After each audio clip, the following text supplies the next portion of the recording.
right, what's going on? What's going on? This is Instructor Mike. Go on ahead, come on in. Let's go on ahead and talk about it. I saw a video today. Let's see if it comes up. All right, hey, what's going on? All right, let's go on ahead and get to sharing this. What's going on? Hope you guys are having a good start to your morning, regardless of what coast you're on, what time zone, all that great stuff. Let's go on ahead and share this. This is a special video. I do have concealed carry classes coming up, and I'll come back live and talk about that a little bit. Matter of fact, I will answer those questions later on in the live. But can you guys see me? Because I got a little streaming thing going on right now. Let me know if you can see me. Throw some likes, some comments, some thumbs, hearts, whatever the case may be. Yeah, you said you just finished last night's live. It was something. It really was. All right, so let's go on ahead and you said it's a little blurry. Yeah, I got the little stream thing. It says, that it's struggle streaming. You said it is. You see and hear me clearly. Okay. All right, we're going to go on ahead and continue. All right, so this reaction is to Wildin' Out. You all have heard of the comedian Hitman Holler. If you've ever watched Nick Cannon's Wildin' Out. He posted a video to his Instagram live about a home invasion. His girlfriend was shot. And this is sad. And the reason why I felt this to be something to talk about is because I constantly talk about ladies and taking this seriously, taking this training seriously. This upsetted me to hear and to see his expression. Now, I want you all to, you said it's now a little blurry, but your voice is clear.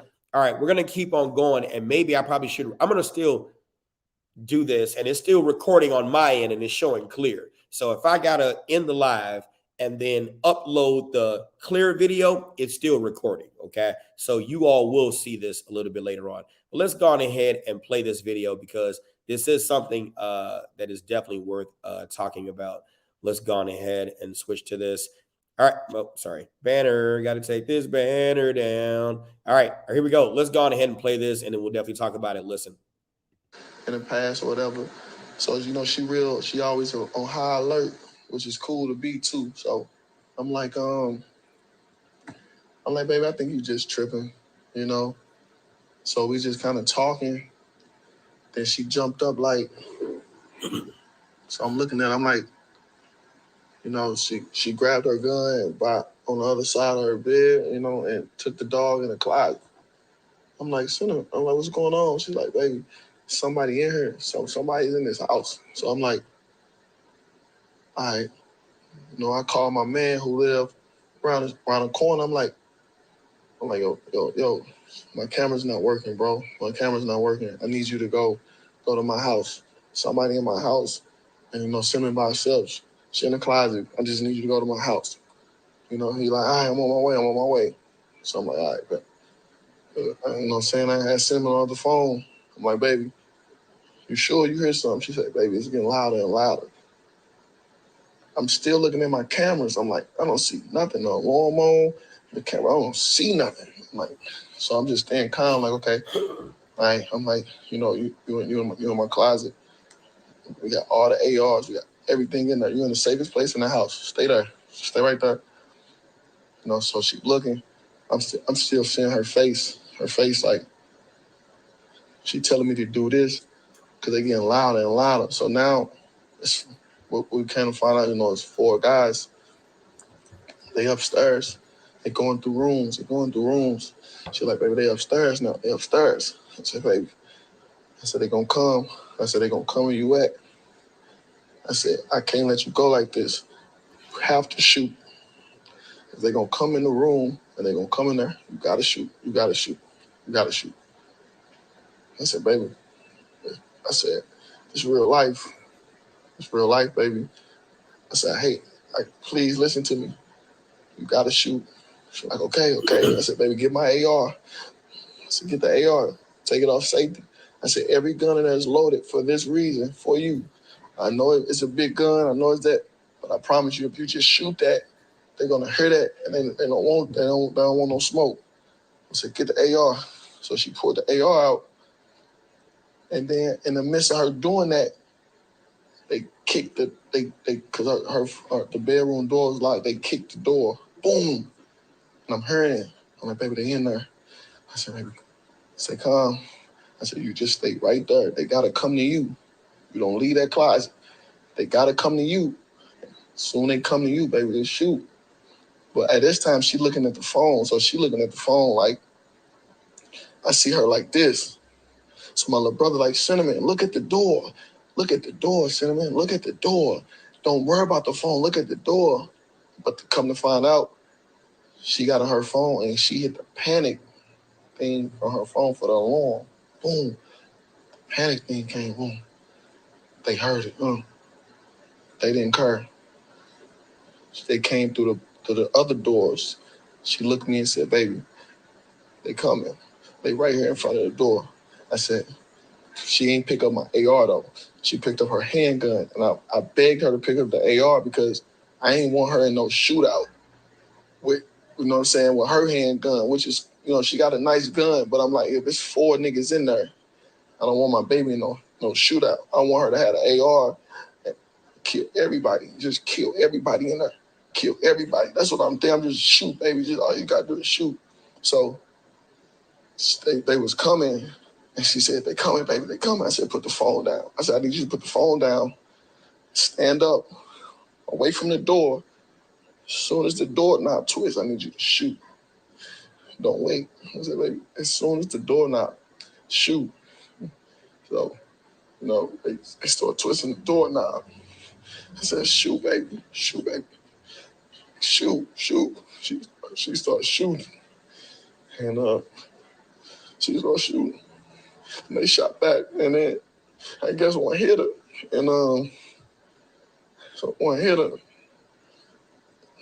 I guess, but when she shot, they woke them up because they were scared or whatever, because come looking at all the bullets and shit. They was just shooting. They was like, they ain't know what was going on. So she shot and they ran. But I'm on FaceTime on the floor, just looking up. So after she shot, and it was the shootout, it was like 8 shots. Like 4 minutes passed. She didn't get back in the camera, didn't say nothing. I'm calling like, Cinnamon, I thought they killed it. I'm like, Cinnamon, please come to the, I'm like, please come back to the phone. And I already feel bad because I always got to travel and leave her by herself. That wouldn't have happened if I was there. I would have killed everybody, bro. I would have killed everybody. And I wouldn't even call the cops. I would have killed everybody. I would have left them in the house. They would still be in the house, you know. So, you know, so she didn't respond. But remember, I called my man.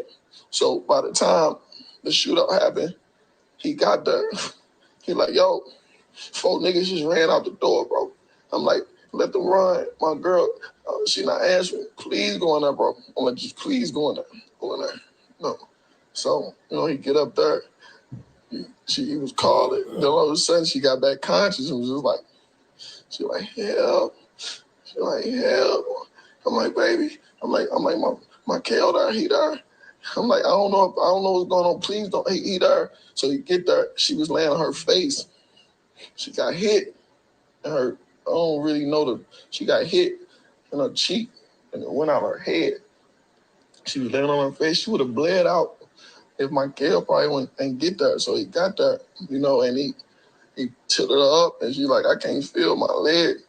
She like, I can't feel nothing. I'm like, baby, stay calm. He there, you know, he called the cops for me, you know, and he called the cops. Everybody came, but come to find out, man, you know, I'm suing a security company for the show.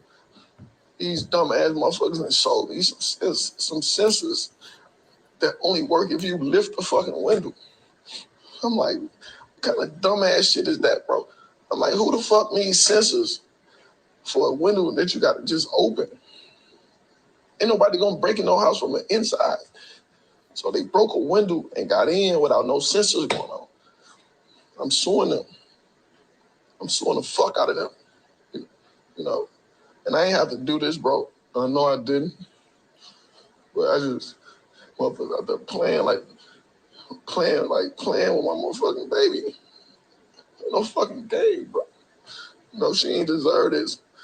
Take that shit up with me, man. If niggas want me, niggas want to rob me, niggas want to shoot me, take that shit up with me, bro. My girl don't do nothing to nobody, bro. Running the house and doing that kind of shit, man. Y'all know where I'm at. Y'all know where my show's at. Lead it up with me. If niggas got problems with me, if niggas want to wait until whatever the problem is, I'm going to have a flyer or anything, bro. I'm everywhere. Come see me, bro. My girl don't got nothing. She don't deserve this. My fucking girl neck broke. You know what I'm saying? Like, motherfuckers, like that shit just drive me crazy that I was that helpless, man. Like, I just felt, I am watching my girl, 4 niggas in the house just watching my girl on FaceTime for her life, and I'm out of town. That shit whack, bro. You know, I just want to say, man, I appreciate everybody. I appreciate everybody, bro. You know, checked in with her and everything, she recovering and all that. And just pray for her. But I'm saying pray for me because the thoughts in my motherfucking head, bro. Like, I'm telling you, motherfuckers know how I really get to thinking, bro. I'm just going through it because this decision I want to make, and this already, I don't know who to, I just want to blame everybody. I just want to blame everybody. And I don't know. I just want to say that. The only time I'm telling that story, let sentiment heal and just send love. If y'all ain't gotta believe or whatever, just leave it alone though. Just send y'all love. Y'all don't care, just don't. Everybody who care, you know, send love our way. I want to appreciate everybody who called and checked in on us, you know. Oh yeah.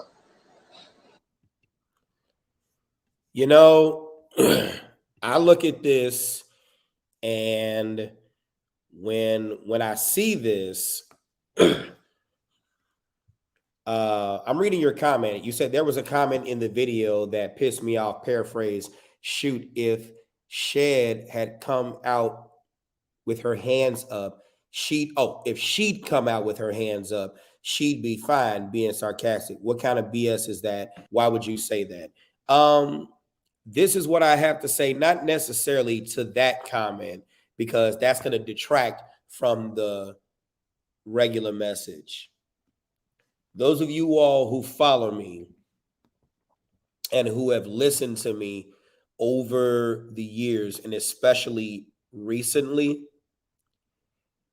you've heard me say you all are lucky that these young, matter of fact, we all are. Let's talk what it is. We are lucky that they are not doing home invasions to the same rate that they're doing carjackings. And I'm saying that to say this, that I can't tell you how pissed off I am, even though I don't look it. You don't hear it in my voice. Yes, William. Yes. You women are something else. And I'm going to teach it how I feel it. Okay, that's fine. Right? Watch the replay later. You women are something else.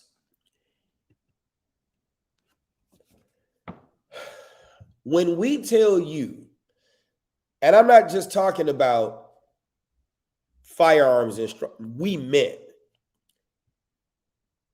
When we tell you to get your butt in training, and we tell you to take it seriously, and we tell you your vagina don't change the rules of engagement, and we tell you to be cautious about yourself, you women are something else. Y'all something else. Y'all are something else.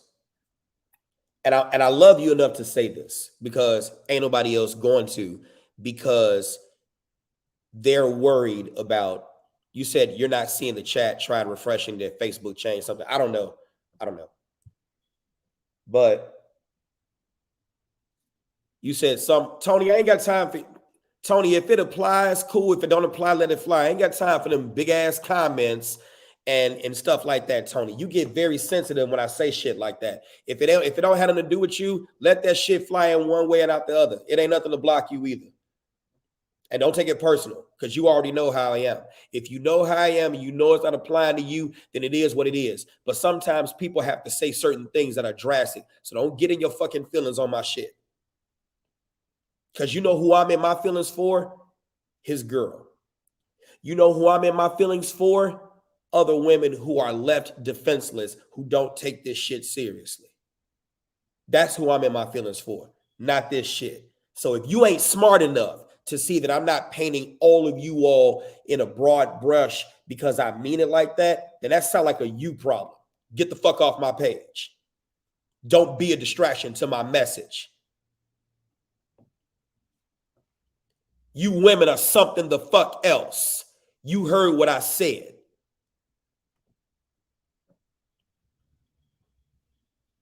Your vagina don't change the rules of engagement. Tony, shut that shit up. See, like I said, didn't I sit there and say you women are something else? And look at what she doing. Not taking it personal, just saying words matter to some. No need to be nasty and attack. Feelings. That's exactly what the fuck I'm talking about. So I threw that rock and hit the right fucking dog. Sit your ass down and shut up.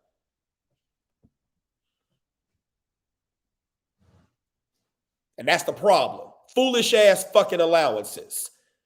When men start to stand up and do the discipline thing, not just of the children, but of women where applicable, and you all fall the fucking line, then you can get the protection that you need and be able to have the mindset to be able to protect yourselves. Because just like you saw in that video, Hitman Holla would have been more ready than his girl was. All the guns in the house, and she couldn't do shit to protect herself. She had to be coached how to protect herself. Your pussy don't change shit. Your pussy don't change nothing. Your vagina don't change the rules of engagement. And when instructors like or better than me, and men like or better than me, come at you direct, put your feelings in your motherfucking pocket and pay attention to the message.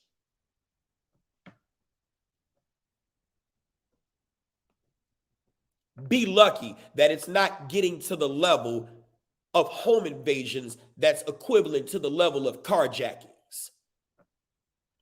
I tell you all the time on this channel, on this page, on my various platforms, when y'all go to these simp-ass instructors who only teach you about the gun and don't teach you about the mindset, who only teach you about the gun and don't teach you about the conflict resolution, who only teach you about the gun and don't teach you about toxic ass you that cause you to get into these situations with these men, with these women, who don't teach you about other anger management things and how to control your emotions. And all they do is regurgitate the curriculum and stick to just guns. They're adding fuel to the fire. Fuel to the fire that's going to get you killed. And y'all don't listen. You don't listen. You don't listen. You don't listen. You want the Kevin Samuels said it best, and I swear to God, it's a self-revealing prophecy. You want the authority of a man, the advantage of a woman, and the accountability of a child. I'll say that shit again. The authority of a man, the advantage of a woman, the accountability of a child. It's no one's job to protect you but you. I can't tell you how many times I've told women when they come to me, well, what's a gun for a woman? Shut that shit up. Ain't no fucking gun for no woman. It's a gun based on your size and your ability. That's it. Your pussy don't change shit. Do you ask the people at the funeral home, well, the person who died is a woman. Do you have a casket for a woman? No, it's just the size of your body. That's all the fuck it is. Well, I want to be able to carry the gun in my bra or in my panties or wear special kind of shit. And then you got these simp ass instructors and these manufacturers of fine materials that want to coddle to your pussy instead of coddling to the ability to be able to do what you need to do. And then you got some people like or better than me who have to hold their tongue because of your sensible ass shit. Because we don't want to fucking offend you and get canceled. Well, shit. You're getting canceled now. Your life's getting canceled. Look, I can't make this shit up. I cannot make this shit up. Shouts out to Hitman Holla, and I hope his girlfriend recovers. But if you all did not see what he said and hear what he said, he empowered her with the ability, he empowered her with the tools to be able to do, but she didn't have the mindset. Because if she had the mindset, she wouldn't have even called Hitman Holla. She'd have had a plan of action in place. She wouldn't have even allowed them to get so close to the bedroom. She would have shot them as they were entering. Your home is the perfect place for you to plan and play hide and seek, play home invasion, play airsoft games in the home. You literally have the perfect training ground. You fuck in almost every room of the house. Why not train in every room of the house? And you women don't take this shit seriously. You don't take it seriously. You cringe at the sound of the voice of a strong male who tells you to rise from the urine-soaked pee infested pool of your victim-minded misery and get the fuck up and do what you have to do to protect yourself. You cringe at the authority of the alleged toxic masculinity when it's that masculinity that's kept you alive all these years. And when death comes to your doorstep, you run to that masculinity. You call the police. You somehow expect people to be your fucking savior. You lean to the gender norms of protection being the man's responsibility, and you will point the finger at the man who doesn't protect you when all the while you didn't learn how to protect yourself because your mother didn't know how to protect herself. And she ran your father out of the home. She ran your father out of the home and left you defenseless because she herself is defenseless. For those of you who this applies to, you ran to the government to get all of those benefits to replace the money you ain't getting from the father, but you ain't getting the protection either. You go out and you buy little ass guns or big ass guns, but you don't invest in the training and have the violent mindset ready to take a life. You won't even value your boys enough to make them a part of your home invasion protection plan, or your girls to make them a part of the home invasion protection plan. You wait until you become a victim of a crime to finally take it seriously. You flood the classes of those instructors who will tell you the shit that you want to hear and run away from those who will tell you what you need to know because you want to be ego fucked and you want to feel good.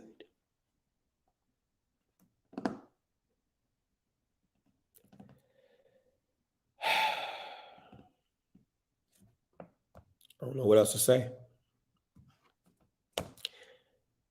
I don't know what else to say. I don't know what else to say. Y'all better start taking this shit seriously. Y'all better start taking this shit seriously.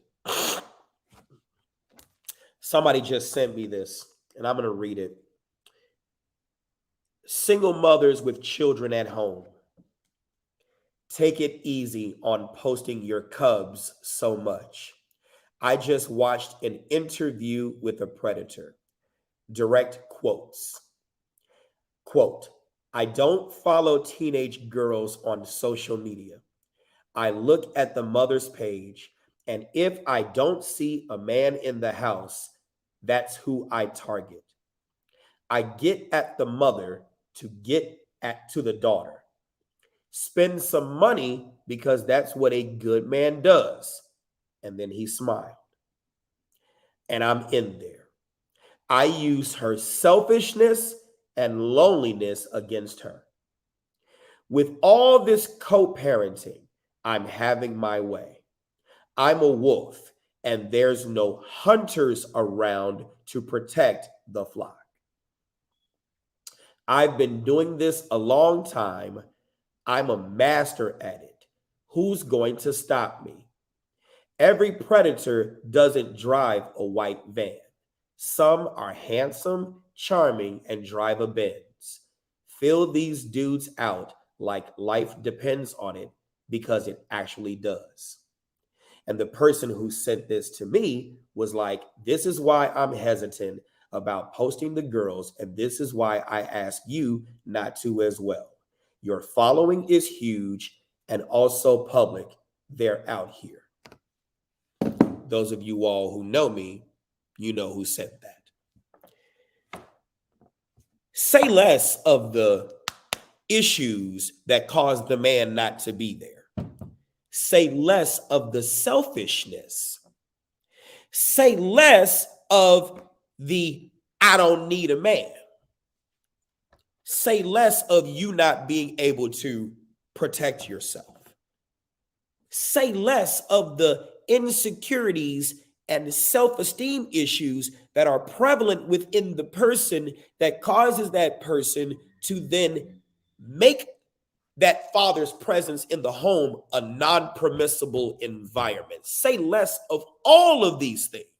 Say less of the system that supports the woman getting rid of the man so that the woman can get all the benefits of the government and less of the protection of that man who was toxic enough to fuck, but not toxic enough to co-parent. Say less of all of that and simply focus on posting the children online. You women are something else. And when you're looking at outcomes, what are the outcomes? What are the outcomes? What are the outcomes? I feel sorry for the children. That's who I really feel sorry for. What are the outcomes? We look at, yes, Stacy, I'm going to put that on there. You're right. Same thing goes for people posting everything they buy. That's asking for your home to be robbed. Marquise Miranda, what's going on? Shouts out P6 Firearms Training. We teach the parents to be able to teach the children or take a class with your kid.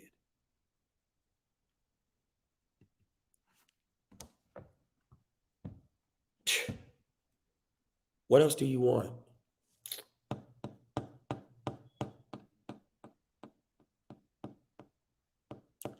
I don't get it. I don't get it. I do get it. Trust me, I get it. But every time I talk about it, nah, doesn't gain the views it needs to gain. Doesn't get the likes it needs to get. It doesn't even get support from women. It actually gets me canceled. It gets me talked about, which I don't really care, right? But those are the effects. You women just don't understand how important you are to the structure of the family in a system that supports you more than it supports the man. You just don't understand that. Remember how I said without a family, you have no army? Without discipline and structure, you have no family and you have no army. You don't have anything. I tell people all the time in my classes, and I'm sure Marquise does, I'm sure Jacob does, I'm sure John does. Those of you all who follow and subscribe to this, and you know the Wednesday with Instructor Mike and Friends, you know, discipline is the hallmark of freedom. And those of you all who go to these simp ass instructors who are just passing out certificates, those instructors are never going to discipline you. Those instructors are, yes, I'm telling you, those instructors, yes, I'm telling you, oh my God.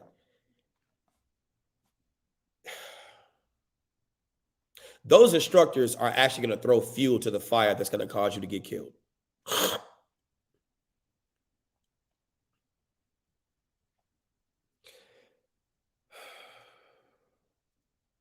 I don't know what else to say. But I know one thing, though. I'm not against women. Yeah, D'Artagnan, D'Artagnan said he was going to DM you. I don't know if you saw the comments. Laura Simmons says that I think there's a difference in mindset too, though. I'm in rural county, South Alabama. Oh, hell yeah.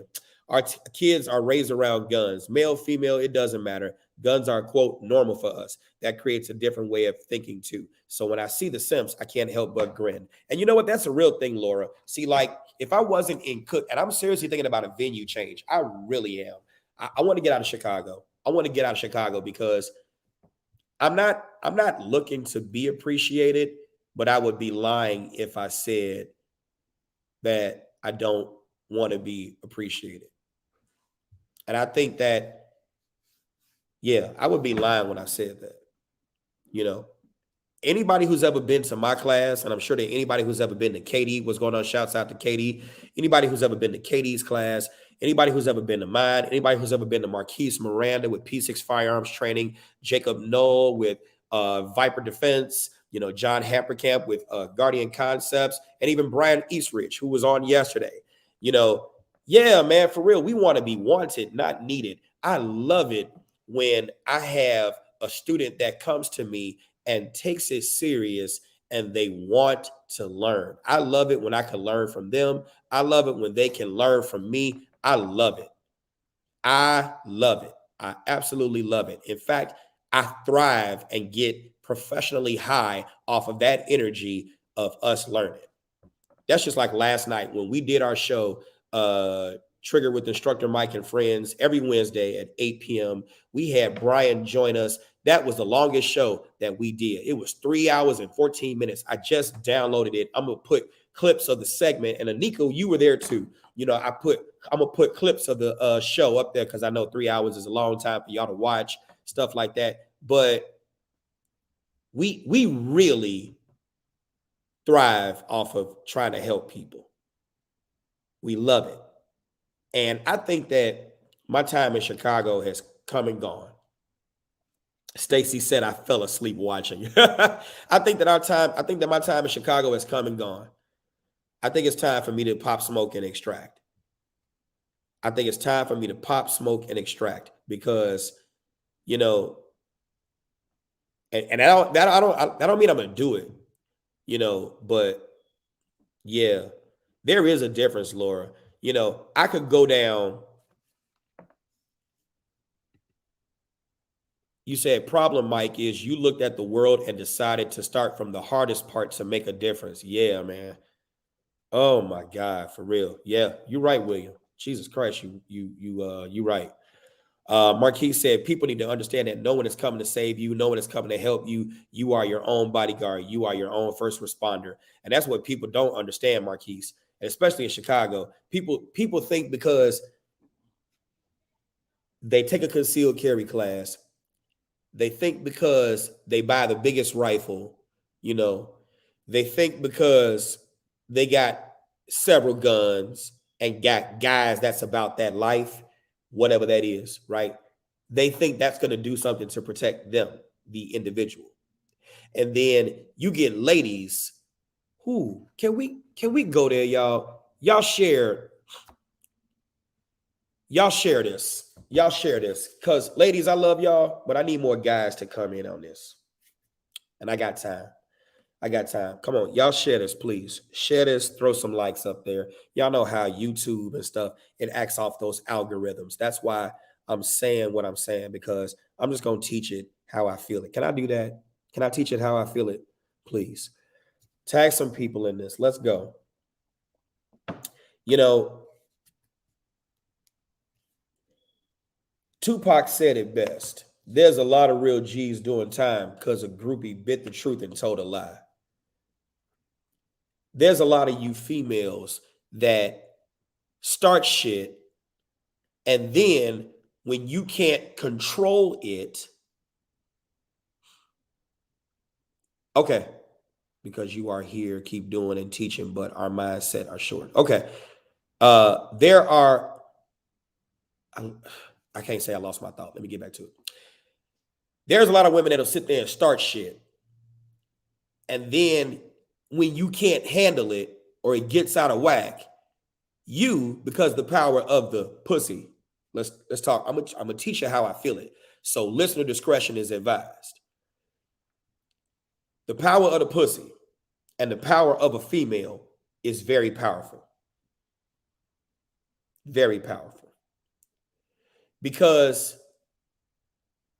a great percentage of our homes are headed by women.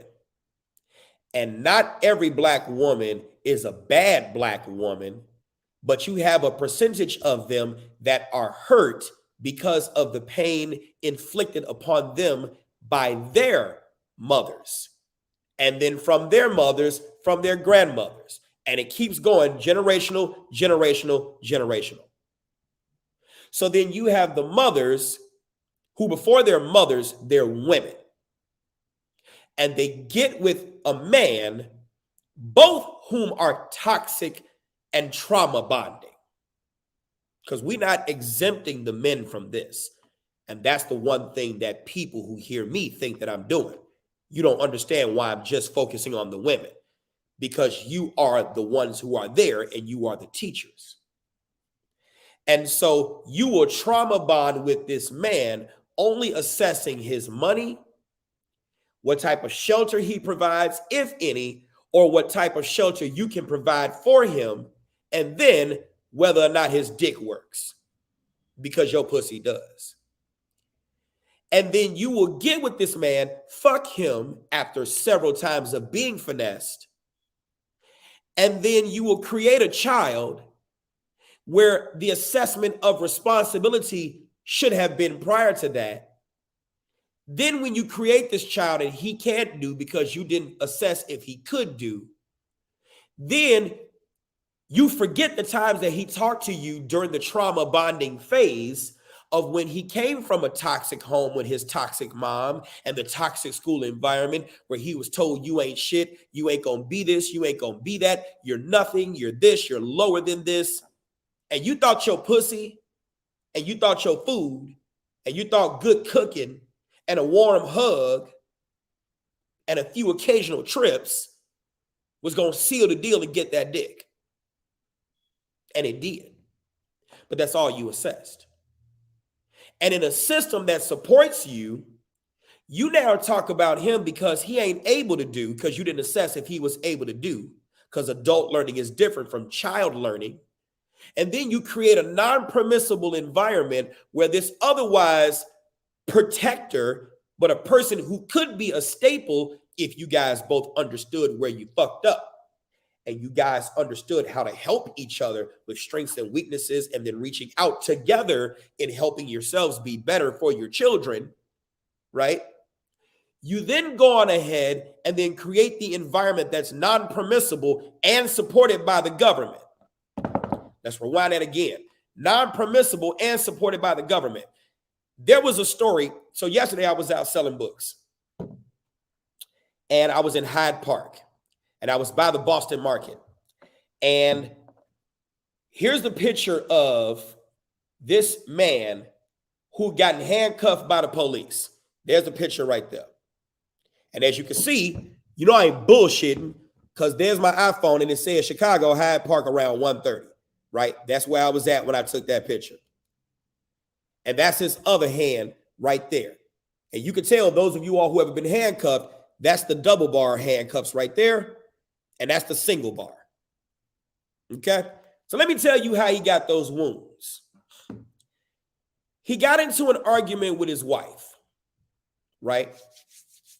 And in getting into that argument with his wife, he decided, they were driving. And so he didn't want to drive and get into that argument. So they pulled over to a certain area and got out the car, and both decided to walk. Now, he has a FOID card, right, which allows you to possess and purchase firearms and ammunition. I guess he had went to the range earlier that day, and then he had the gun on him. It was still loaded, a foolish mistake, but that's what people do, because you in Chicago, sometimes it's better to be caught with it than without it, right? Foolish mistake, but he left the gun in the car. And they were walking, it was getting loud. So what they did was they walked back to the car, they drove to a different area. I'll get to you in a minute, Kenneth. They drove to a different area, got outside the car, secluded, but not so secluded, because people in the public saw, and the police just happened to roll up. So when the police rolled up, what happened was they got outside of the car and immediately approached him and began to handcuff him. Went to that woman and said, "Are you okay? Are you okay? Are you okay? Yeah, I'm fine. We just having a disagreement. Well, we can lock him up if you want to. We can lock him up if you want to." Well, why do you want to lock him up? Why do you want to lock him up? He didn't do nothing. Well, ma'am, I understand you're saying that, but it doesn't sound like, you really mean that. It sounds like you were coerced to say that. Now, sidebar, those things do happen, right? There are men who coerce their women not to report domestic battery. But this didn't appear to be the case, because I was just talking to him, and then I met her a little bit later on. I'll tell you what happened. So she got him, the police got him cuffed up, right? Now, these are two blue and whites body-worn cameras. I already told him, you need to file a complaint, get the FOIA, get that body cam evidence. Hopefully they still got it, right? In Chicago. But he sits there and he gets handcuffed, and of course he's mad. He's like, "Y'all some fucking cowards. Y'all some this, y'all some that." Y'all heard her say it was nothing. It was just an argument. I didn't want to be in the public. I didn't want to have this argument, out there. Couples discuss shit. It's sometimes heated, and he was like, "Look, shut up." And he was telling him to shut up, went on ahead and continued to talk to her. And here I am with my books, staring at him. I'm like, "Oh my God, continue." He's like, "Well, I'm gonna hurry up because I know you may be in a rush." I'm like, "I'm not in a rush. Continue to tell me what happened." Right.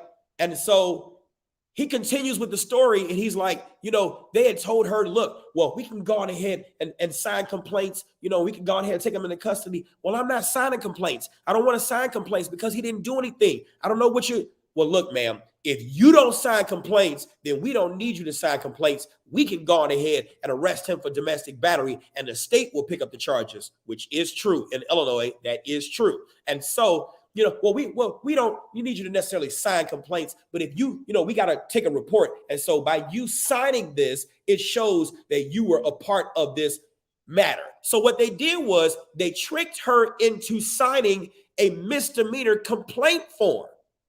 And when she signed that misdemeanor complaint form, charging him with 720 ILCS 5 section 12-3.2, which is class A misdemeanor domestic battery, that gave them, because they also smelled alcohol on his breath, right? And so I think they had just came from dinner or something like that, right? And so they smelled alcohol on his breath. So then They went inside of the car and they searched the car and they found the gun. So now they charged him with 11501, which is driving under the influence for being in actual physical control of a motor vehicle. They charged him with 720 ILCS 5, section 24, I believe, -1, which is unlawful use of a weapon. Then they charged him with domestic battery. And so when I seen him, I seen the wounds on his hand. I took his picture because he didn't have his phone on him. So I see, yes, that killed his boy. And I was like, this, just to show you I wasn't bullshitting, this is me where I was at on the corner of 53rd, right by the Boston Market, selling books. And this is the picture of the single bar wounds. He didn't have his own. Oh, I gotta watch that. He didn't have, it was debated. Okay, y'all seen that come across the screen. So I'm gonna watch that. That was about the Boston Marathon bomber, right? But he didn't have his phone on the screen. I said, let me take a picture of yours and then contact me. I'm gonna send these back to you. That's from the double bar right there. You can tell the double bars. And then that's from the single bar right there. And so there were some lessons that I told him. I said, number one, don't argue. Walk away. And some of you women hate that shit. You hate it when a man walks away and doesn't sit there and argue with you. The system supports women. So why in a system that supports women in the context of domestic relations would I sit here and get into what I feel to be a heated argument? If you understand the definition of anger, anger is a psychobiological, social, emotional state of feelings ranging from mild irritation to sudden rage. If you feel that irritation and you know yourself as a man, walk away. Don't discuss, don't debate, just fucking walk. But you women have to let him walk the fuck away. And that's part of the reason why some of these men are not in the homes with you to assist you in protecting. Because I'd rather walk away and abandon it all than to sit there and listen to your mouth that will force me to kill you and all the kids out of anger. And you women just don't understand that. You don't. This is why I talk about the things that I talk about. This is why I teach what I teach, because it's more to it than just the gun. The gun is the result of the anger that's out of control. The gun is the result of the conflict that you can't resolve.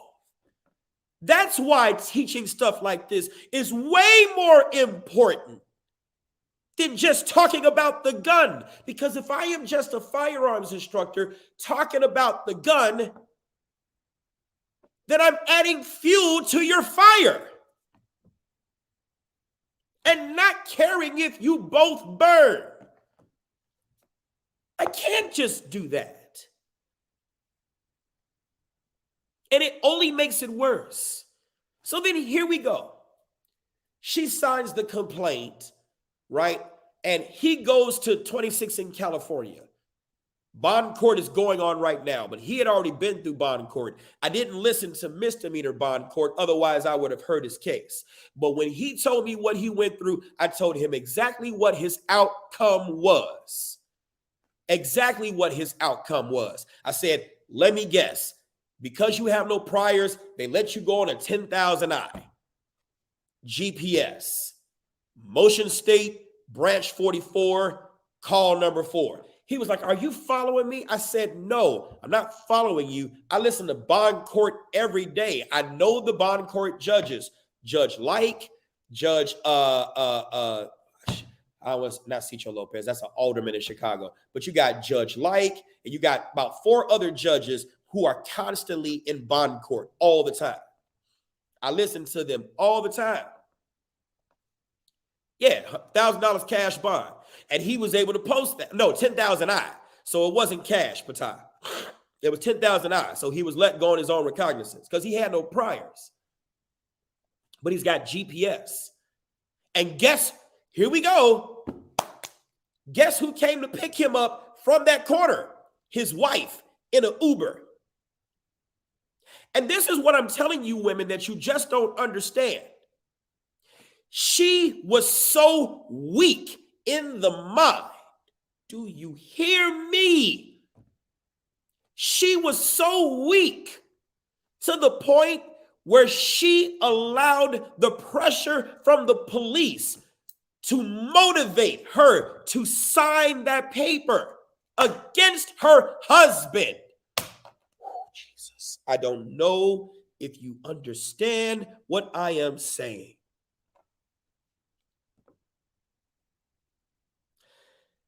She was so weak in the mind to the point where she allowed the police officers to motivate her to act against her best interest and sign the complaints against her husband.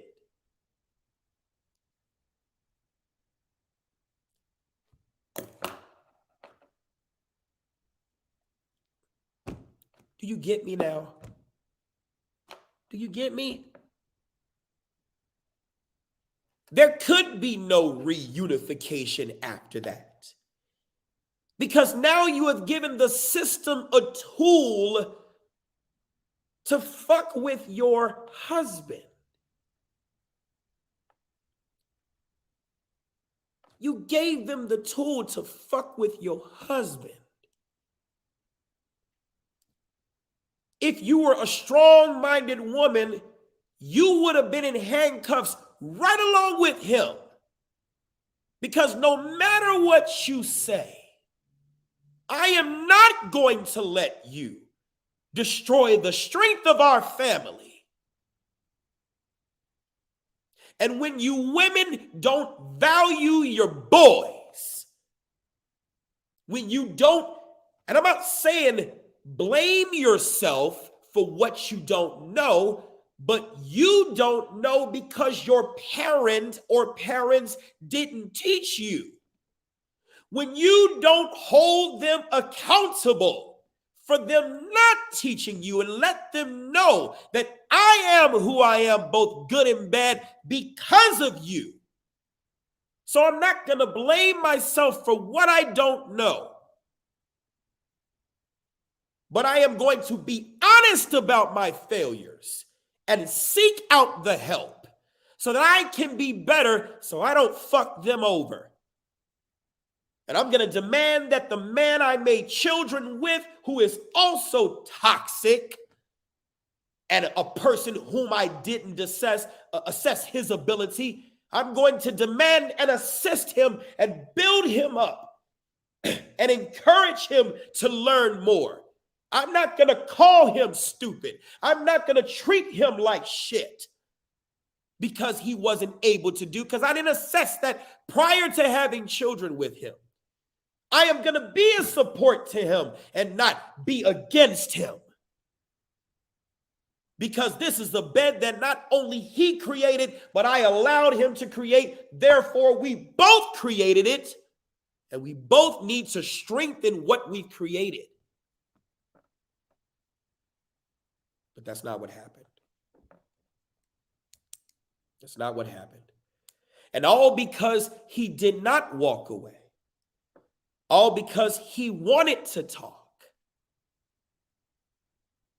He caught a charge. Not just one, but three.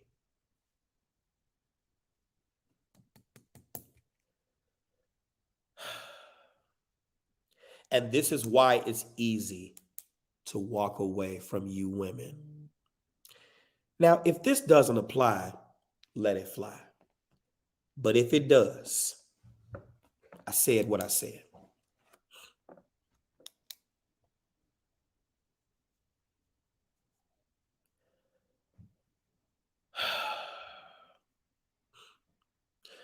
Purpose over pain. Yes, He should have been able to express his feelings, though, and not be charged with it. But I tell you what, it would have been better if he was never there to begin with. It would have been better if he had just walked. Oh, and see, the thing is that we see, and I'm going to go back to your comments too. Your comments are important. So keep sharing, keep commenting, because I'm going to go back and I'm going to address them. I'm not in a rush. Not in a rush. People keep saying, and especially women keep saying, that the Black woman is among, if not the most unprotected in our society. Who's supposed to protect you? The boys that you created, whose minds you've destroyed because of your hurt, and then you maintain. We won't say raise them. We'll say maintained them, because you like to take credit for the good. Oh, when they graduate and they do good and they're on the honor society and oh, you'll definitely take credit for that, right? But you don't take credit for the bad, which is a problem. I read this earlier this morning. Part of the reasons why I can't sleep, because some of the best stories come out at night for some reason. I don't know why. But I read this where there was a, yes, Marquise, say that. Woo! Oh my God, say that.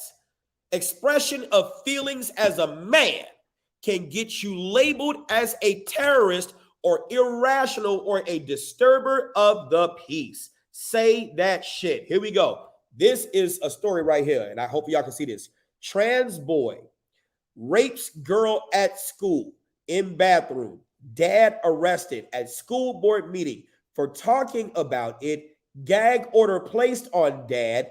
Dad used as an example of domestic terrorism. Trans boy allowed back to school. Promptly rapes again. Why? You women support it. You women support it. You women support it. You women support it. And cancel culture makes it possible because nobody's willing to risk their money. Yes, this conversation did steer in the direction that it steered into. Why did it steer in the direction that it did? Because it goes back to the protection, right? It's about mindset. It's about mindset. Do you hear me? You hate the toxic masculinity until you need it to protect you, but you don't recognize that a great degree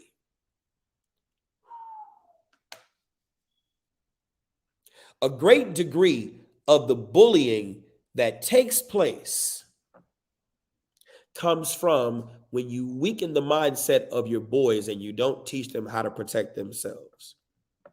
You don't value their opinions, so they don't feel that they could express anything to you.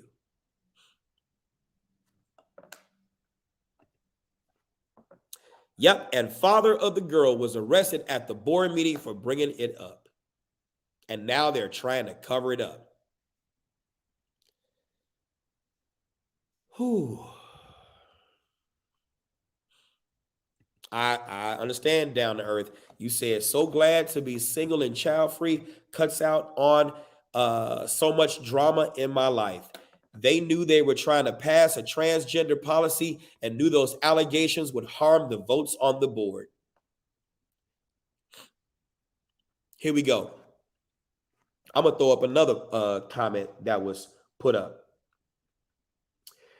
Rakisha, however you say her name is, Allen.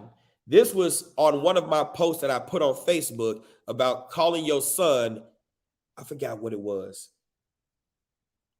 king or queen or something to that effect. You follow me on Facebook, you know what it was. This lady said, I don't know if you can see it, I'm trying to grow my husband to be, I'm talking about son husbands. That's what I was talking about. I'm trying to grow my son into the man I don't think my husband will ever be. I'm trying to grow my son into the man I don't think my husband will ever be. Sinuses, sorry. You tell me what you think about that. I'm trying to grow my son into the husband. I don't think my I'm trying to grow my son into the man I don't think my husband will ever be. Oh, well, I went on her page. That's a good question, down to earth. I went on her page, and after seeing what I seen, I'm sure her husband knows about it. Her husband probably needs her just like she needs him. Trauma bonding. Yeah, yeah. Absolutely. If her husband is that bad, then why be with him? Trauma bonding. And guess who's suffering? The kids. Can't make it up. You can't make this up. Can't make this up. You can't make this up. No, that's not the girl. That's not the son of the girl that has her son pumping gas. It's not her. That's not her. But it's important. That's why I love social media, because social media, you actually get to read and see the feelings of certain folks when they post certain stuff. Here we go. He's in a jar. He's above me now. Oh, I wish you never crossed me. You see this? He's in a jar. It's above me now. Oh, how I wish you never crossed me. The feelings and women wanting to kill men. But that'll be one post, and then you'll see all these other posts of sexy kisses and the booties out and pussies on deck. But then you got to dig deep into that social media post and find shit like this. You got to. Can't make this shit up. You got to. You got to.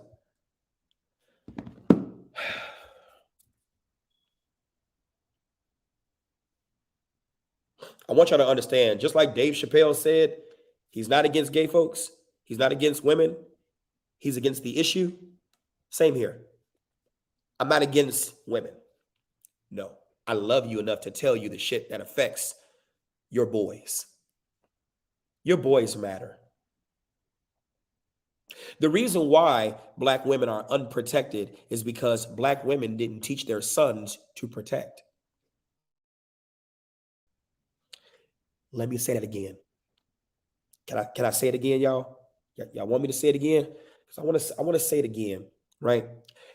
The reason why the descendants of the past are unprotected is because you didn't teach your sons how to protect. And that only happened because you didn't know how to protect. Right? If he picks up a baby doll, he's gay, but you wonder why he can't take care of a baby. If he comes in the kitchen to watch you cook, that's not a place for a woman, but then you wonder why he can't cook. Right? If you didn't teach him how to make a home, then how could he be a partner with the person who also assists in making that home? You don't care about your boys. You're in competition with your girls. Some of you women are toxic parents. And I'm focusing on that because the community that I live in, the Black community, many of the homes are headed by women. When you go to the schools, many of the teachers are women. When you go to these other homes where the kids get thrown away onto different homes in DCFS, many of them are what? Women. So that's why the concentration is women. Not because I hate you, but because I love you enough to tell you where the fuck you're messing these boys up. Because the children of trauma, they're not going to say shit to you. You've weakened their ability to fight. You've weakened anything they wanted to say. You've weakened that. When they tried to tell you their truth and you didn't, you said the new age woman, not the old school mamas. Well, I don't know. I don't know, Marquise. I don't know. I don't know, because the old school mamas, let's go there, Marquise. Let's go there. Feminism. Civil. All right, send an invite. I got you, Marquise. I'm gonna throw down to earth's comment up there. You all share this if you want to be. If you gotta go, you go ahead. Woo, Patah. Oh my Lord. Oh my Lord. Here we go. They are too busy protecting them. I see older women in my family coddle the boys and men instead of letting them feel the fire of the consequences and letting them learn lessons. But you know what? It's hard to let them learn lessons when they ain't teaching them shit. They ain't teaching them shit. So they letting the streets get to them and learn those hard lessons because I'm telling you to do this, do as I say. And you got those parents and especially moms, we'll go dads too, but I'm gonna go moms because I'm talking about the black community, right? I ain't talking about the white community or any other because they embrace family. So we ain't talking about them. We talking about black, right? And so we got these moms who don't know how to teach, who don't know what to teach, who don't know how children learn, and then think that do as I say is supposed to automatically work. No, how does your child learn? Oh, tell me the truth. He tried to tell you the truth, but you beat the shit out of him and believe the teacher. And so now he don't come to you and tell you shit because you overreacted when he was telling you the truth and you were too stupid enough or in your motherfucking feelings, you didn't want to investigate that shit. Oh, and they don't talk to us. No, they don't talk to you, but they definitely talk to your guidance counselor. They definitely talk to other folks. They talk to other children. You hear me? Other children who will listen. There are other children who know more about your toxicity and how your child feels than you do. And that's why they beating your ass. I love it when I see Marquise, I'm gonna send you the invite right now. I love it when I see these kids fighting back their parents. Oh my God, I love that shit. I love it. Y'all used to think y'all could whoop these kids' asses and they just gonna sit there and listen to you. Oh, I love it when they fight you back. Oh my God, that just grinds my motherfucking gears to all get out. And not grind it for the negative, it grinds it for the positive. I love it when they fight your ass back. I love it. I love the fact that you can't whoop them now because they will fuck you up. They will literally beat you in your sleep. I love it. Oh my God, I love it. I love it. I love it. I love it. Because y'all gonna stop trying to kick these kids' asses and y'all gonna actually find better ways or they're gonna fuck you up and put you in the grave. I love it. You could try that Ephesians 6:1 and children obey your parents if you want to, thinking these kids gonna sit there and go. You're gonna have to find better ways to teach them besides beating them. And now they put you flat on your ass. So you have to find a different way. Oh my God, we have to find better solutions legislatively to be able to stop the violence in our community. And here go the government just throwing out money, just throwing out money. Well, we ain't talking about you, Katie. You a strong male figure in your house. We ain't talking about you. We are definitely not talking about you. We ain't talking about you. You are a strong male figure. Shouts out. But I guarantee you, right, if your wife decided to flip a bitch, right? And I'm not talking about bitch in terms of the woman bitch. Y'all know what I'm talking about, the movie. I'm using that reference, right? I'm telling you, if your wife decided to flip some shit and had that mindset, you would damn near have to be a domestic batterer just to regain control. Oh my God. People just don't understand. It is the woman that allows the man to be I hate to say it. I hate to say this. I hate to say this. But in our community, right? In our community, right? You could have, let's look at it in the gym. Marquise, let me send you this shit because I get to talking and I won't even send it to you. Here we go. I got you right here. All right, it's on the way to you. Yeah, boy, I'm telling you, look, if you look at the gym and you got all these different, I don't want to say classes, if you will, but all these different sizes of weights, there is something that is weaker in essence, yet stronger to support all these different and equally distributed and sometimes even unequally distributed weights in the gym. And the way that I look at it is these plates, these weights, those are the men. But when I look at what's holding it up, it's the women. And the women allow, what's up, man? Damn, you was fucking some shit up. Yeah. So I'm listening. Yeah. And I don't know if you can see it. Yeah, I can see. Oh, shit. That's it. Whoop his ass. But there are women, the women, you think about it, they allow the man to exercise authority in a system that supports women over men. And that's why women do not understand their power. For a man to be a man and be able to lead, it is unfortunate to say, but in the Black community, he actually needs the permission of that woman because the system supports that woman over that man. And if that woman starts saying certain things and starts getting the system involved, it weakens the position of that man and makes it a non-permissible environment where that man's authority is weakened.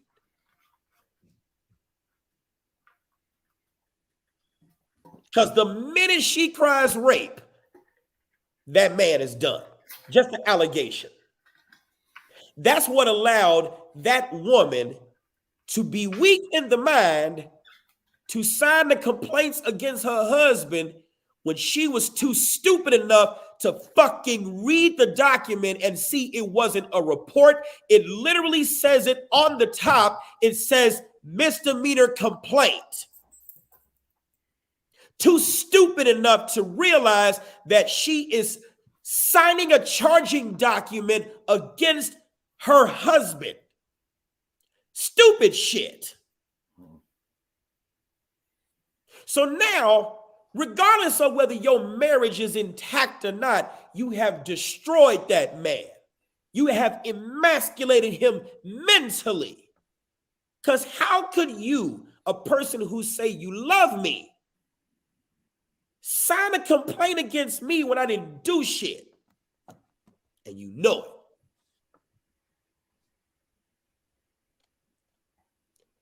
And you wonder why you're not protected. You're not protected because you're fucking your boys up.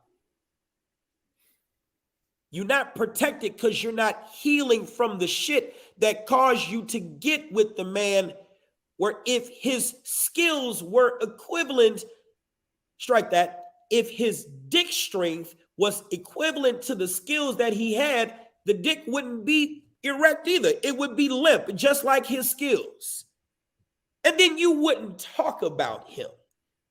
You wouldn't make fun of him and call him a mommy man, because to call him a mommy man implies that the weakness or the things that he doesn't know came from the person who had the duty to teach him but failed.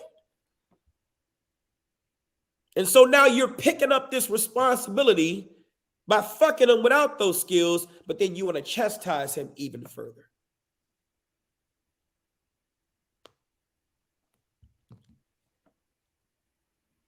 I'm telling you. All right. So what I was chiming in on was the statement that Black women aren't protected. All right. The problem I'm always going to have with that statement is that the Black woman shouldn't need protection. She should be protecting her damn self. Hell yeah. And training those around her how to protect themselves. Because in my opinion, I don't want any woman looking for Superman. I don't want no woman looking for Superman. I want you to be your own damn Superman or Superwoman. All right. That's the reason why I say it depends on the mother. I'm gonna always say that it depends on the mother. You know, if I get emotional, let it ride. But my mom's was a G. All right. I'm talking about revolver under the motherfucking mattress with quick access. I ain't talking about under the mattress where you got to raise the mattress up and then do all this other shit. Nah, if it was go time, moms can snatch up and get ready. And I kid you not. Yeah. I kid you not. My mom's got her permit, I want to say 3 to 4 days after my birth. And you know what I'm talking about? The Chicago permit. Yeah. To have a handgun. Mm-hmm. Yep. She had that shit 3 days 3 to 4 days after my birth. And I've told people this for years. My mom's put my legacy in place 3 days after I was born. So we're going to say April 14th is when she got that license. April 11th is when I was born. What do I do now? Teach people how she put my legacy in place. Yeah. She made me a protector by me watching her protect me. Mm-hmm. My moms didn't wait for no cops. She didn't wait for no uncles and aunts. She didn't wait for shit. If it was go time and some thug shit needed to happen, my mom's was the thug making shit happen. Yeah. So in my opinion, what pisses me off is that if you feel the need to be protected, you are fucking up. If I see this article about how women feel that they're not protected, I might get some hit back for this. We always do. Fuck you. Right. Don't be looking for protection. You are your own protector. I'm not looking for no one to save me. So you should be looking for someone to save you. My wife has a gun. Mm-hmm. Want to know why my wife has a gun? And it's her fucking gun? Yeah. It's because I want someone to help me fight off the bad guys. Mm-hmm. Yes, not thank you. Someone to wait for me to get rid of the bad guys. You my second line of defense. Don't get me wrong. I'm not saying, yo, honey, here's your vest. Let's go to work. No, I'm not saying that.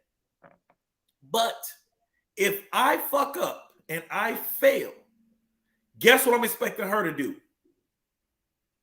I want her to finish that battle. But I'm saying it like this. When it comes to the new woman, when it comes to the new moms, mm-hmm. It's a new thing with the shit that I see now. And again, I hate to go racial.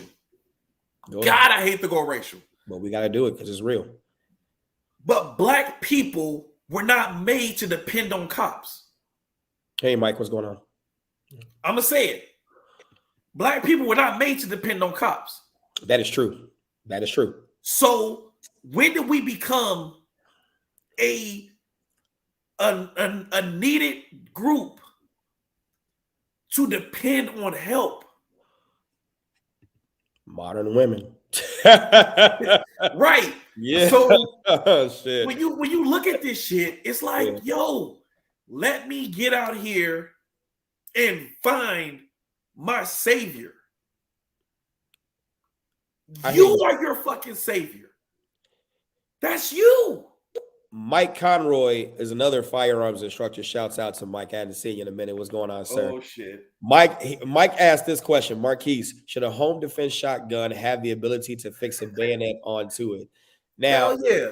Yeah, of course, we both going to say hell yeah. But, Mike, let's go on ahead and dig in to that. First of all, I'm going to go back to another comment because it's going to support what I'm getting ready to say. And I know what you're going to follow up on. Kenneth Sutton. Y'all acting like this a new mother situation. A lot of these people, moral compass wouldn't lead them to the front yard, Marquise has been talking about. And the state has been using the black woman to target the black man. So that is definitely the case. When you're talking about fixing a bayonet, first of all, some people don't even like the sight of blood. Wait. Mike. He's being facetious. Because he has an old school World War I shotgun. Yeah, I know. That you're gonna fix a bayonet to. Yeah, I know. That's all. He's being facetious. I've seen him teach. I understand where he's coming from. Yeah. But you know, if we're looking just at that, facetious or not, you got some people who even depend on the gun so much, and they are not ready and willing to get up close and personal, bloody and gutsy. Nasty, bones popping, eye gouging, just nasty, carotid artery femoral artery. Just, ooh, how vicious do you want to get to survive? And some people don't even have that violent mindset. That violent, go. Right, but see, also look at the fact that some militaries, I mean, look at the history of look at military history when it comes to sword use. Yeah. There were certain groups who had sharper swords than they had pointy swords. Because it was, a stab is done. A stab is done. I stab, fight is over. But it was because literally some people couldn't stand the fact of trying to kill somebody. Right. So it made more sense to cause injury, slicing, than to kill. Because stabbing, you actually exactly looking and watching life. Exactly. Hard. So humans have this innate thing in their body that needs to be trained and conditioned. Like even when you look at historical times of teaching snipers, some military groups, I won't say which, stay the hell out of my business, but some military groups stopped using paper and was using heads of cabbage filled with ketchup.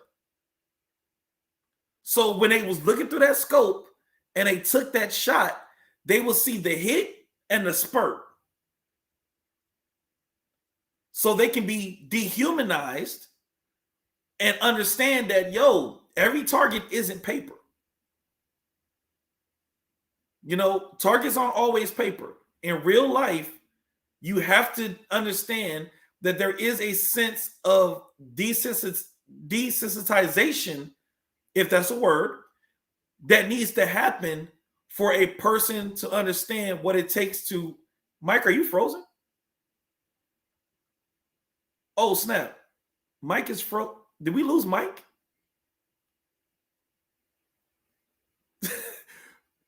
If y'all can still hear or see me, just do something.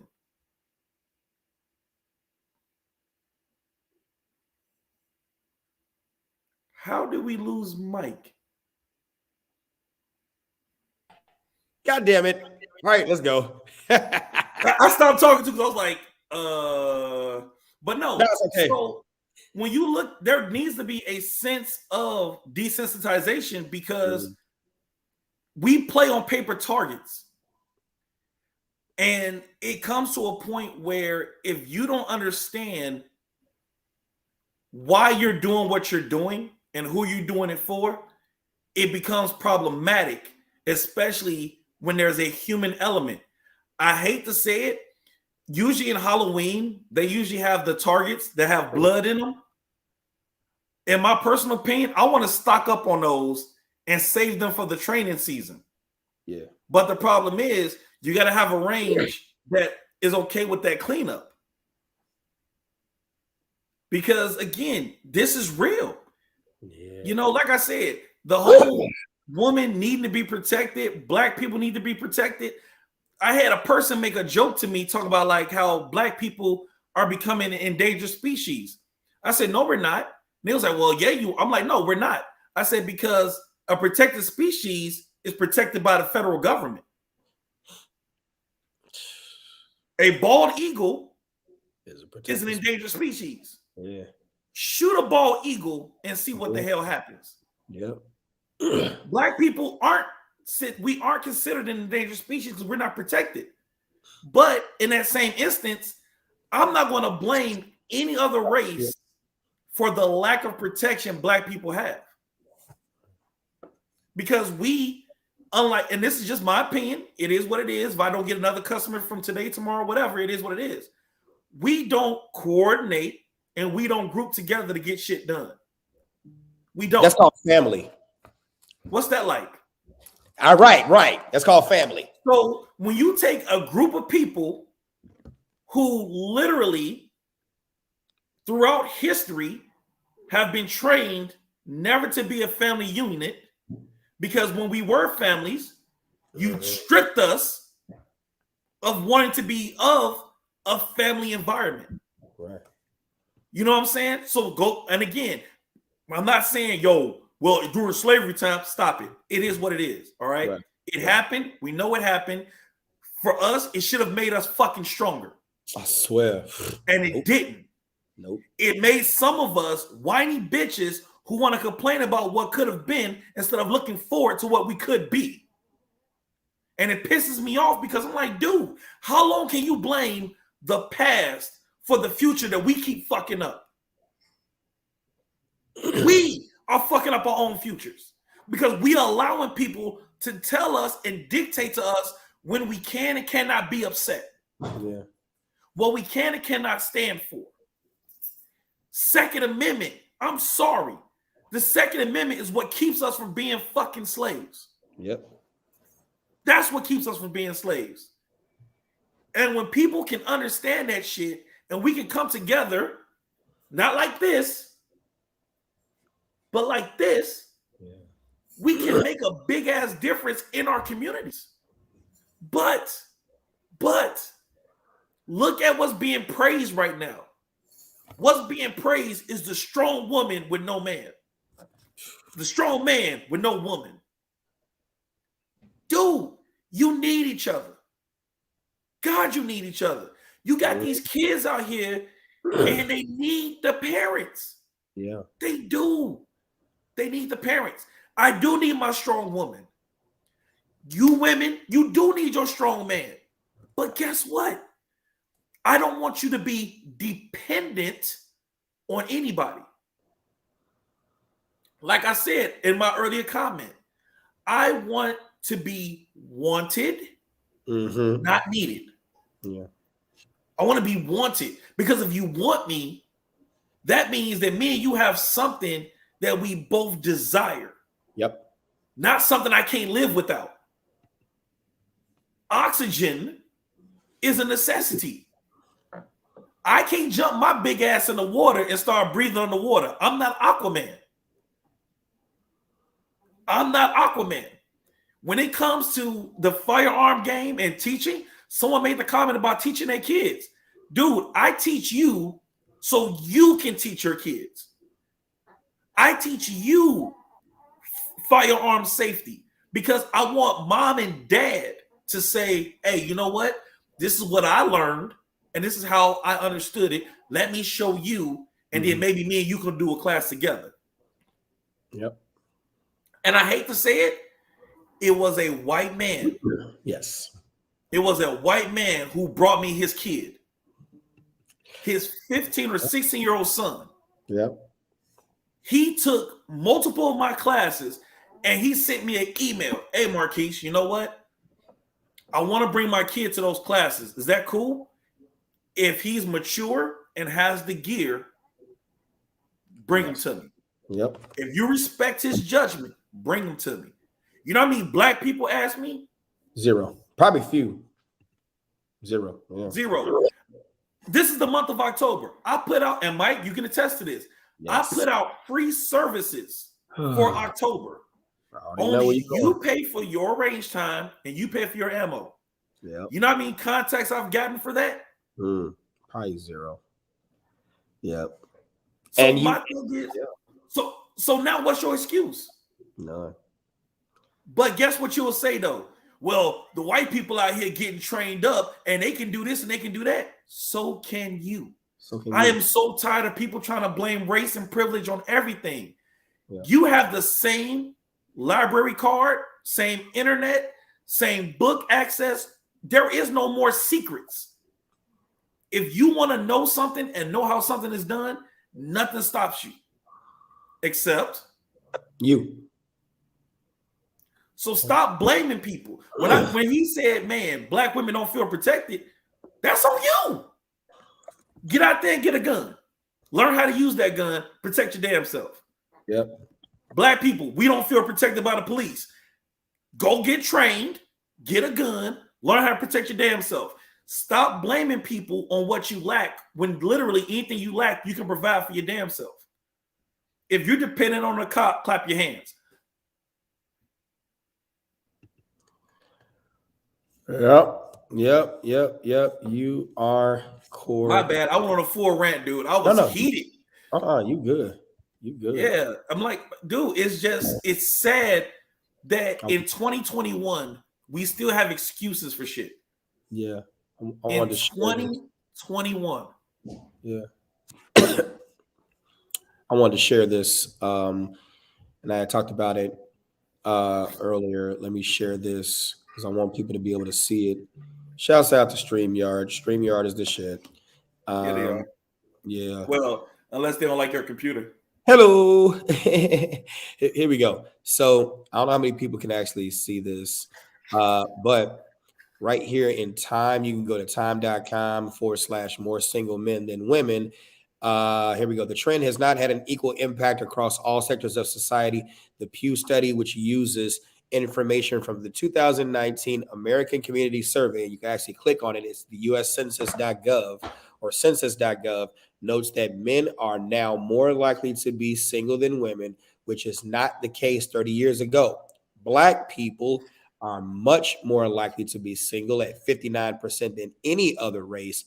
And Black women, 62%, are the most likely to be single of any sector. Asian people are 29%, are the least likely to be single, followed by whites at 33 and Hispanics at 38. You know, most researchers agree that the trend lines are showing that fewer people are getting married and that those who do are increasingly better off financially, have a lot more to do with the effect of wealth and education on marriage than vice versa. People who are financially stable are just more likely to find and attract a partner. um, and those things are very important to note, because the things that you are not teaching your children become a part of what a system in being able to be secure enough to be more selective. You got to be secure in yourself and have self-esteem, and then know what you know to be more selective. So, Mm. So, and the thing is, if you're making bad choices in front of your kids, yeah, I hate to be that guy, but I remember when I was a single man, yeah, you had to be in my house when my kids were asleep and be out my house before my kids woke up. Sorry. If me and you know you. what this is, you know what I'm saying? If me, and this is why I think people just, it's this. Y'all don't communicate. Yeah. If you be 100 with the person, listen, you know what? I know what this is. Me and you finna get together. We finna a little bit, but listen, I got kids at the crib. I'm not ready for them to meet you because I don't see us as in that type of relationship yet. Exactly. One-on-one. I don't see us in that type of relationship right now, and I don't want to give my kids the wrong impression. Ladies, I feel the same way. You don't want some random dude around your kids, but you want to get clapped up. Dude, set your own parameters and keep it real. I'm sorry, keep it real. We're Right. adults. We're adults. We have desires. Let's not pretend that we want to wait till marriage. Okay, let's not pretend. All right, it is what it is. But let's not create a new generation of, God, I hate to say this, Say it. of fuck boys. Yep.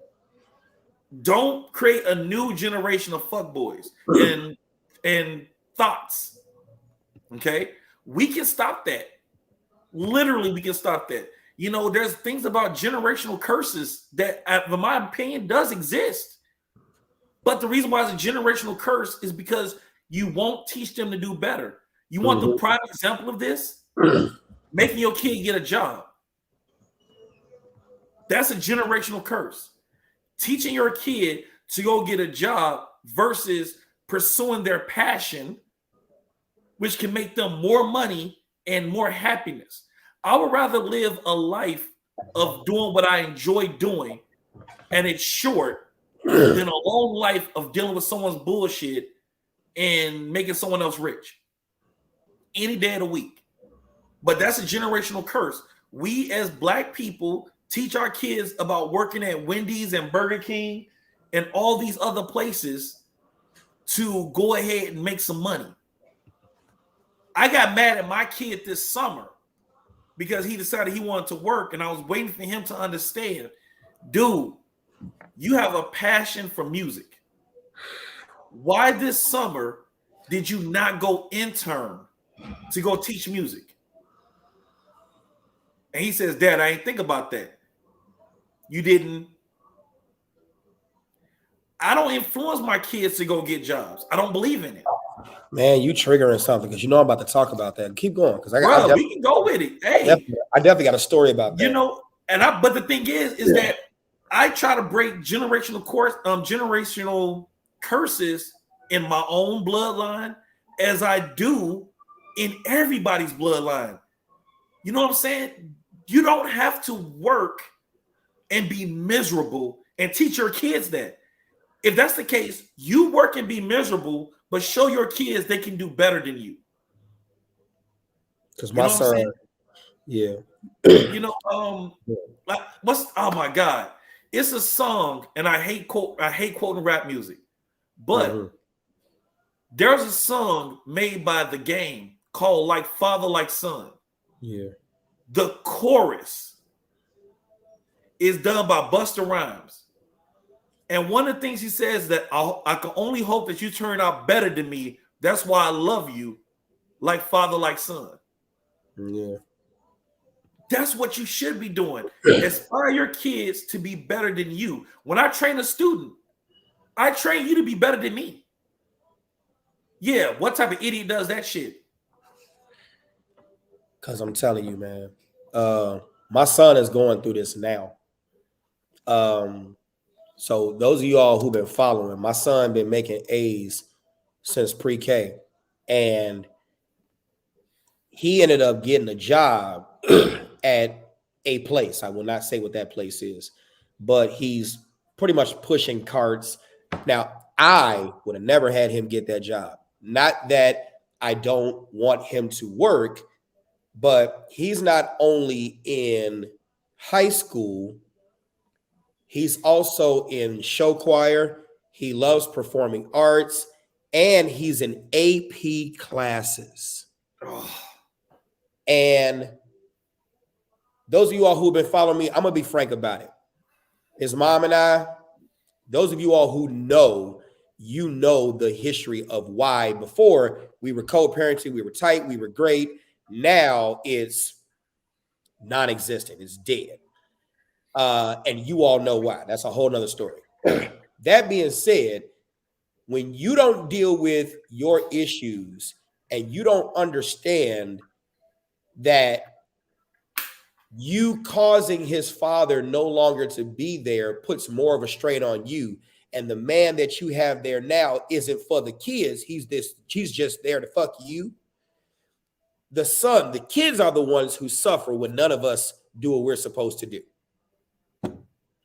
And so I speak on these non-permissible environments because I asked my son, I asked him a question, text messages to prove it and all. And it's not to put the business out there, but I don't care talking about it because the story ain't unique. It's one of many. It's just repackaged differently. Tell me one thing you could do that when you do this thing, it's just give me one wish. If you could change anything, what wish would you have right now? He said, Dad, I wish that the workers, I said, tell me one thing you learned today. That's what it was. I'm trying not to look at the text messages. I want to go from memory. And he was like, well, I learned that you could call off sick from work and get disciplined for something that's beyond your control. I said, well, damn, what spawned that? And so he had told me about how he wasn't feeling good and he called off. And I said, wow, okay, well, if you could have one wish, what could you have? He said, well, I wish the union would treat its workers better because I said, wait a minute. Yes, on one end, that is true. Unions are not always for the worker. Sometimes union is for the company and they mask themselves as for the worker to get those dues. That's some unions. And then some unions are good. But son, you are 16, about to be 17. I don't want you to come to me like I'm dad. I want you to come to me like I'm daddy. I want you to come to me vulnerable. I want you to come to me like you're the sweet little innocent kid and tell me what the fuck could you get if you had one wish. Okay, well, I wish I didn't have to work this job. I wish I could stop working because I have AP classes, I have this, I have that, I have choir, I have this, I have all this, and then I struggle, and it's hard on my mental health because I want to be. I rush home from work, and I'm up late at night trying to finish this homework, trying to do this, trying to do that, and I just want to quit this job. I said, well, what happened? Well, I talked to my mom, and my mom said I couldn't quit because this company that I will not name is a company I can rank up in. And I'm like, yes, what the fuck is ranking up in when you are going to be an adult longer than you're going to be a kid? You are going miserable. Yes, you are going to be dead longer than you are going to be alive. Your childhood and adolescent teenage years are the most formidable years of your life. And you only get 18 of them. You can live to be 107 and you've only had 18 years of childhood and adolescence. And those are your most important years. And you are in AP classes. You're not the average. You know what I'm saying? First of all, you already got some strikes on you because you're black. And we're going to call a spade a spade. I'm not going this race card shit, but I'm talking facts. If you don't like facts, fuck you, get off my channel. You already got strikes against you because you're black. You already got strikes against you because you're a man. You already got strikes against you because 9 times out of 10, because of the issues between me and your mom, you're going to have to get therapy because we haven't taught you about our failures so you can fail less. So you're going to have to get therapy. I hate to say it. And I'm trying, but it's not a permissible environment, so I can only do what I can do from a distance. And so now I'm not there, right, because I've been X'd out. It's a non-permissible environment, so I got to communicate in safe environments. But the man who is in there ain't teaching you shit, and you're the one who's suffering. Son, you have my ultimate permission. You're quitting that job because your mental health matters. Your voice matters. Your voice and your standing matters. You fucking matter. But then if I express this in a way like I'm expressing it now, I'm aggressive, I'm a terrorist, order of protection. One more. Irrational. Irrational. Oh, yeah. Got to get that in. Got to get that in. And because you want for your kid to you want your kid to succeed, and you want them to be laser focused on getting things done the right way, rather than trying to juggle and missing something along the way. Yeah. It's almost like watching those old school performances where the person had the spinning plates. I'm gonna tell y'all now from experience as a high school student, AP classes ain't no joke. Hell no. And the fact that your son has extracurricular activities in the performing arts, I'm proud of that because I influenced my kids on performing arts. Yeah. I didn't do no basketball, no football. They did it because they wanted to, but I didn't into their body. Right. If you want to go do it, go do it. My thing is, I want you to get to this world using this. And if your son got AP classes and a job is stressing him the hell out, which one you think I'm gonna aim at? That job gotta go. That job gotta go. And I'm sitting here like, then his mom has another business, which I won't say because we're not putting that out there. That's the lesson is more important than the, slight embarrassment, so to speak. Because I might embarrass his life, is what it is. Mm-hmm. But he offered to work for her where she works, right? In her business. And she was like, well, you could take on 2 jobs. 2 jobs? And I swear, it ain't none that it's shit he telling me. 2 jobs? So you want him to take on 2 jobs, AP classes, all this shit. In other words, you're struggling because you're running from shit. I am a workaholic because I'm running from shit. So you want to teach him how to do the same motherfucking thing too? Generational curse. That's what I'm talking about. And I'm like, nah, fuck that. That job is dead. And you gonna quit that shit. And if she got something to say, let me know. But I gotta tread water because I can't go in there like, hey, you're gonna live, because she don't allow that. So I'll end up getting an order of protection, which will affect my business, which will affect me being able to teach, all because I wanted to be a strong male presence in my son's life.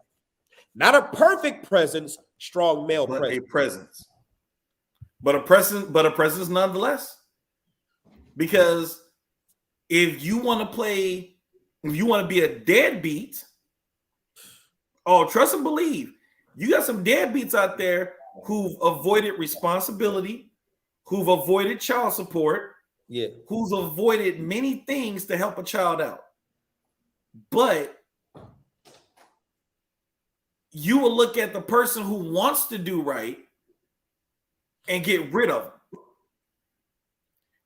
You know, and it's amazing because even when you look at our court systems, you got law-abiding citizens who might have screwed up one time, and they ass get the whole book thrown at them. Right. But you got a criminal who's in a literally, I call it the revolving door of the court system, and they just constantly going around and around, but they getting the little, don't do that no more. Don't do that no more. But when you're trying to, and again, I hate to play the race card, but it is what it is. Raising Black children now. I'm saying now because unfortunately there's too many outside influences that want to tell my kid that they're weak and they need their help. Fuck that. I'm sorry. You know, when you have the black, and again, it is what it is. When you have the Black Lives Movement happen and it became valid because white folks got on board. The fuck you mean? No, I don't care if you bandwagon and you agree with me. I don't. Yeah. It's my valid point, and I don't need assistance with validating my point. But it became more valid when more white people got involved with Black Lives Matter. The disadvantage is, well, I ain't gonna say disadvantage, but the way I feel is I agree with the sentiment, Black Lives Matter, not the organization. Hell no, fuck that group. Sentiment, not the organization. Yeah. Because in my mind, there are certain obstacles that we have in front of us. Some are self-inflicted. Some are just generational. And I feel it's generational because if you have the mentality that it's always someone else's fault on why you can't achieve your goals, you're also influencing your kids to believe that it's always someone else's fault why they can't do something. Like, I remember back in the day hearing a kid talk about, it's the teachers. The teacher don't like me. That's why I'm doing so bad. The teacher don't like me. And the mother or the parent, we'll say the parent went to the school and the teacher presented, here's your child's work. You can look at your child's work for yourself and see how your child is doing in school. Now, fast forward, we'll say 2010. The teacher don't like me. I'm gonna go beat that bitch's ass. Wait, what? Why am I going to go beat that bitch's ass and I'm not holding you accountable? Let me see what your work looks like. Let me see what your homework looks like. No, we're not doing that. We're not holding people accountable. We want to go ahead and take the easy route. I gotta agree with William on this. Go ahead though. You right. You right in part, but we're gonna go there. No. But this is what I'm saying though. The difference is this. If I look at the work that my child produces and I know that it's not trash, and you just a hateful individual, yes, I'm 100% with you. But let's not pretend that every teacher who gives your kid a bad grade is a bad teacher. In this day and age, I would say possibly now. But that's the reason why I said this day and age versus back in the day. Versus back in the day. In this day and age now, I don't know what the hell is going on with teachers. I've seen more strikes and unions than I've ever known existed. I'm not saying they don't deserve to be heard, but there's been some questionable stuff I've seen on the news with some of these teachers' unions. But we're not going to go there. That's not this discussion. Yeah. You know, when we look at certain things, you know, those people have been hearing me say this quite often. Talking about Maslow's hierarchy of needs. You know, I don't want to sit here and say that the kids are absolutely wrong. What I will say is part of the reasons that parents jump on the backs of their kids is, first of all, they may not even understand where learning even occurs and what role they play in the development mentally of their children. And I say this knowing full well that, yes, there are some kids that, despite their home environment, they go to school and they don't give it their best. They go to school and they cause problems. They go to school and they are just outright, no matter what, you could really do introspection into the home and you can clearly see that the home environment is not the issue, that it is, in fact, the environment of that. I mean, that it is, in fact, that child. But let's look at this, because I think this is a conversation that definitely needs to happen. Patricia Borens is on here. She's a teacher, I assume. So we're going to go on ahead and dive into this. Okay. Maslow's hierarchy of needs. People have heard me talk about this quite often, where you've got the physiological needs, the safety needs, the love and belonging, the esteem and self-actualization. I don't know how many of you all can actually see this, but you see problem solving is at the highest area of the pyramid right here. Problem solving, the ability to be in the mindset, because that's why we go to school. We go to school to learn how to solve problems. We go to school to learn how to solve problems. And those of you all who've been in the military, you're gonna hear me say, now I don't know, the Marine Corps may have a different definition of leadership, but I will sit here and say this, that if you look at the definition of leadership, right? Leadership is the process of influencing others to accomplish the mission by providing purpose, direction, and motivation.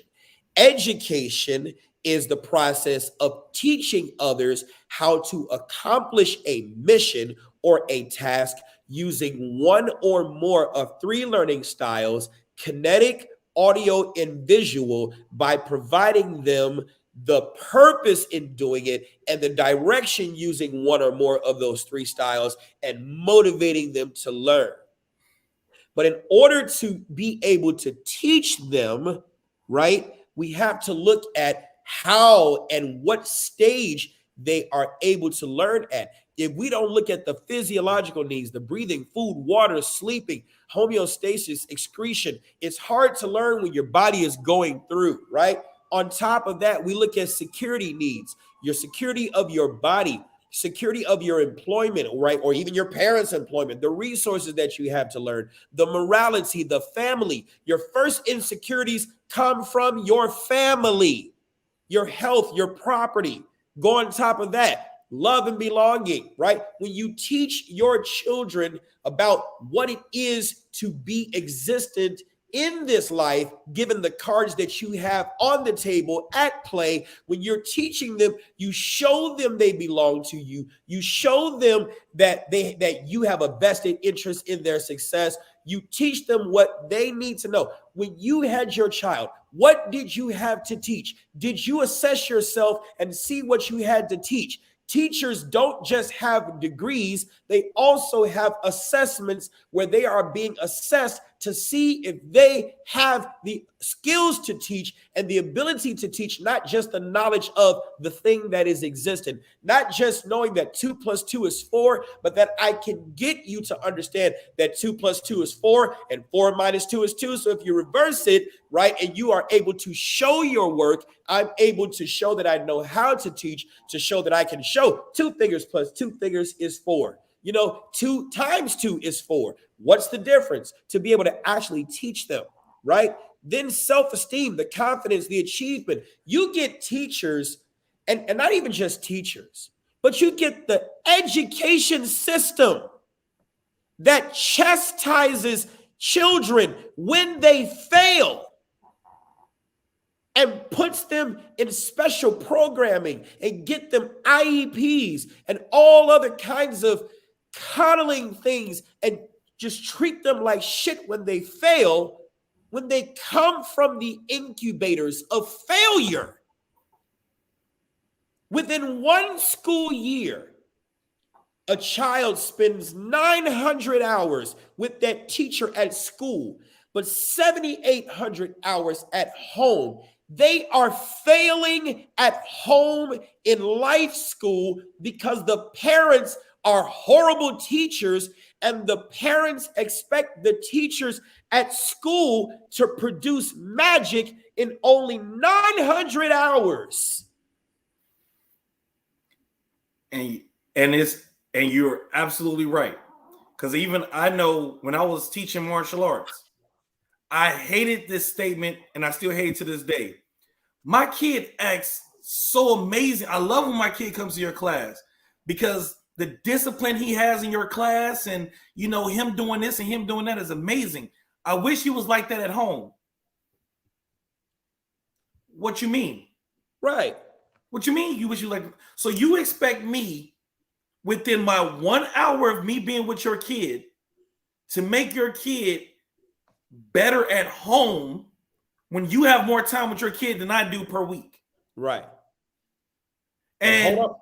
And they ain't gonna get that. Let me interject. The parent isn't gonna get it because they can't accept the fact. You get parents who aren't even here because they're stuck down here. Continue. Yeah. So you hear this stuff, and I was sitting here like, I can't do this anymore. Whenever you're bringing your kid to me to teach them discipline, when in my mind, and it's just how I feel, you bring your kid to me is a reward. If I'm teaching your kid martial arts, you're rewarding them for showing that they can be disciplined and they can take direction. Because if you bring your kid to me to teach them how to be a kid and to teach them to be disciplined, you need to sit in my class and watch what I'm doing so you can do it at home. Because what I used to get, and I've had parents who got pissed at me. Don't drop your kid off to martial art class like it's a goddamn daycare. Ooh, and that's what they do at school. That's what they do for schools. The children drop that kid off. Not a babysitters. Go. Right. So the only difference is this. In a martial art class, I want you to sit and watch your kid. Maybe I'm saying something or doing something different that may help you understand something that you can do and influence your kids. Like to this day, I'm proud to announce I've never spanked my kids. Oh, me too. Never. But I've done discipline. Yes. Invisible chair. Yep. Invisible chair is amazing. And it's awesome for the legs because they can, some of the best kickers come from them legs getting strong from invisible chair. Yes. And the holding books out in front of you. Your shoulders and arms are gonna be strong as hell. But you're gonna get disciplined, but I don't want to influence spanking because I don't want my kids to understand that to get results, you gotta hit somebody. That shit. Oh, I hate that. you know, that's some shit that the people have to be careful of. Once again, and in my opinion, that's a generational curse. Yes. In my personal opinion, find a way to torment your kid in a non-violent way. Yes. So then they understand the same point. I'm a firm believer. Let me take something away from you that you love. I had one of my kids that had a issue with respect to their mother. I said, bet, this is what I'm going to do. This is their Christmas gift. Don't wrap it up. Put it right by the front door. And every morning they walk out the house, they're going to see what they could have got if they acted right in the first damn place. Do you know the psychological torture it is for a kid to see a toy that they can't have that's theirs? But the reason why you can't touch it is because of you. It's because of you. And it's the same thing that goes for adults. If it's something that you want, you know, let's not pretend. Vision boards became huge. But what people don't understand about vision boards is that you were training yourself to touch what you desire. Right. And the only thing that stops you from getting what you desire is what? You. Right. So when we talk about these needs, you want your kid to be a straight A student, but you don't want to put in the work to help them. And they stuck all the way down here. You know what I'm saying? You know, if your kid needs the tutoring, help them. If they need help with certain things, help them. You know, unfortunately, communication is lost. It's just how I feel. All right. Y'all can feel however you want to feel. Communication is gone. People don't talk anymore. Yeah. People don't talk anymore. I can go to dinner and see a couple with these in their hand at the same damn table.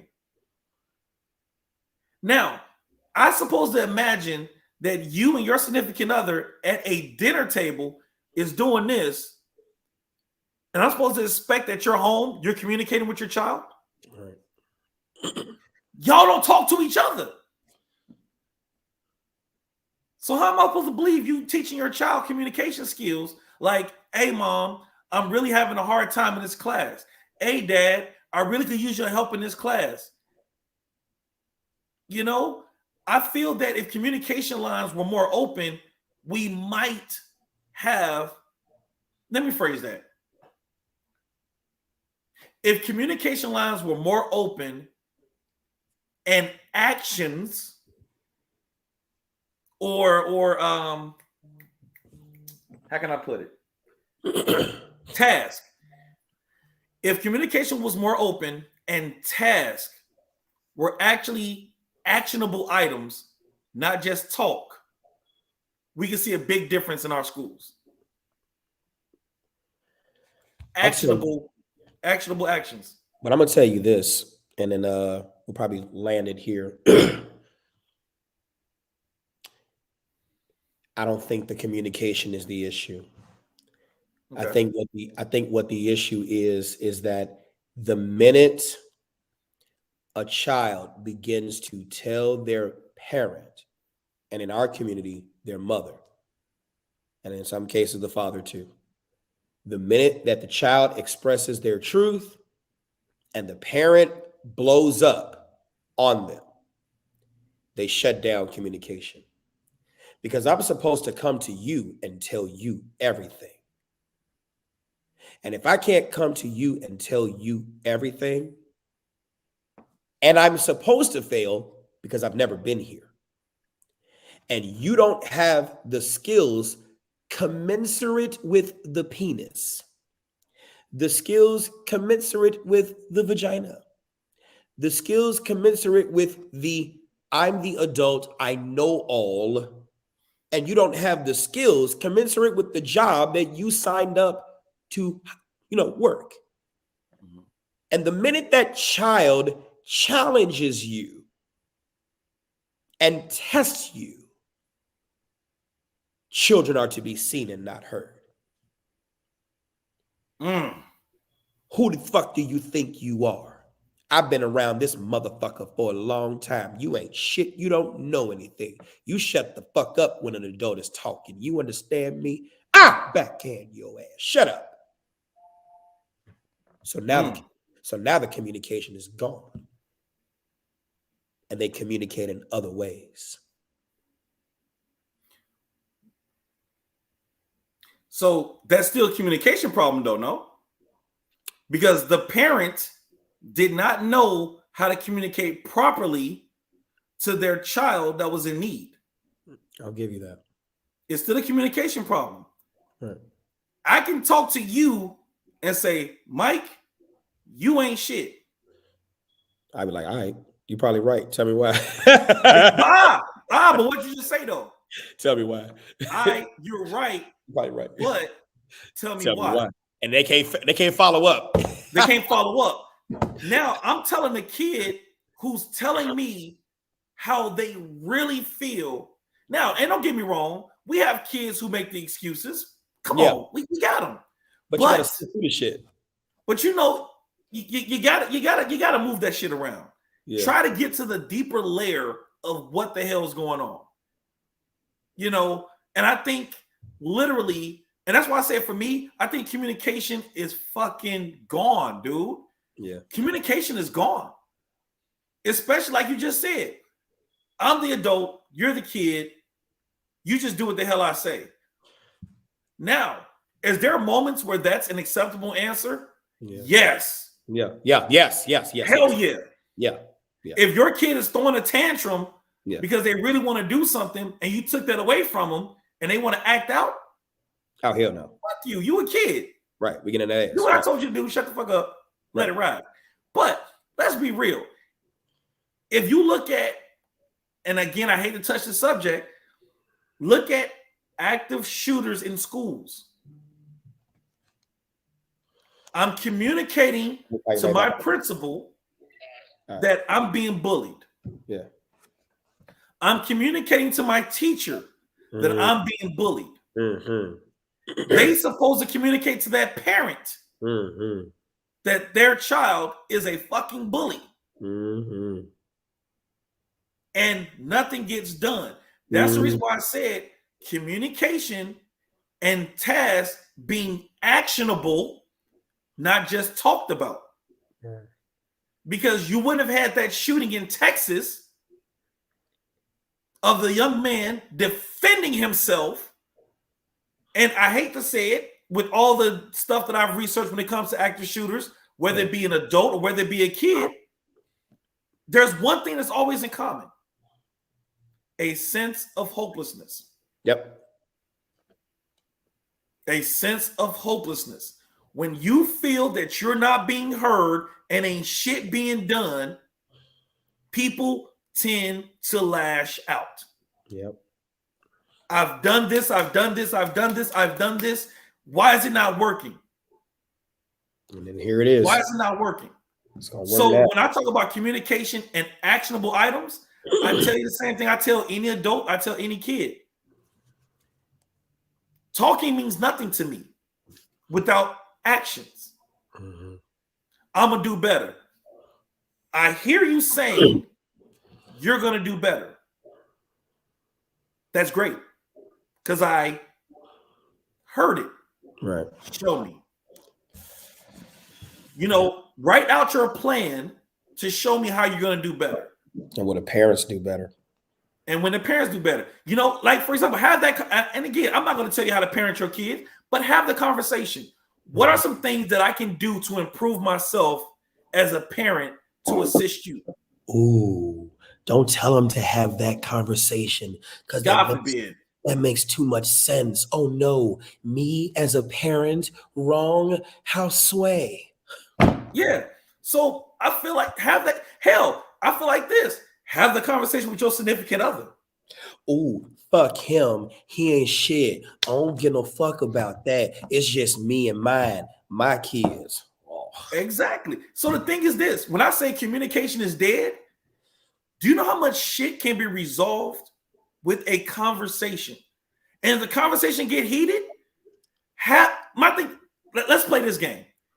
If you know your significant other or your child well enough, make that part of your guideline. If the conversation gets too heated, we're going to take a break for about 5 to 10 minutes, gather ourselves, and come back to the table. So this doesn't become a shouting match or name calling, and it's unproductive altogether. But you won't have those conversations because you feel that you're right. Yep.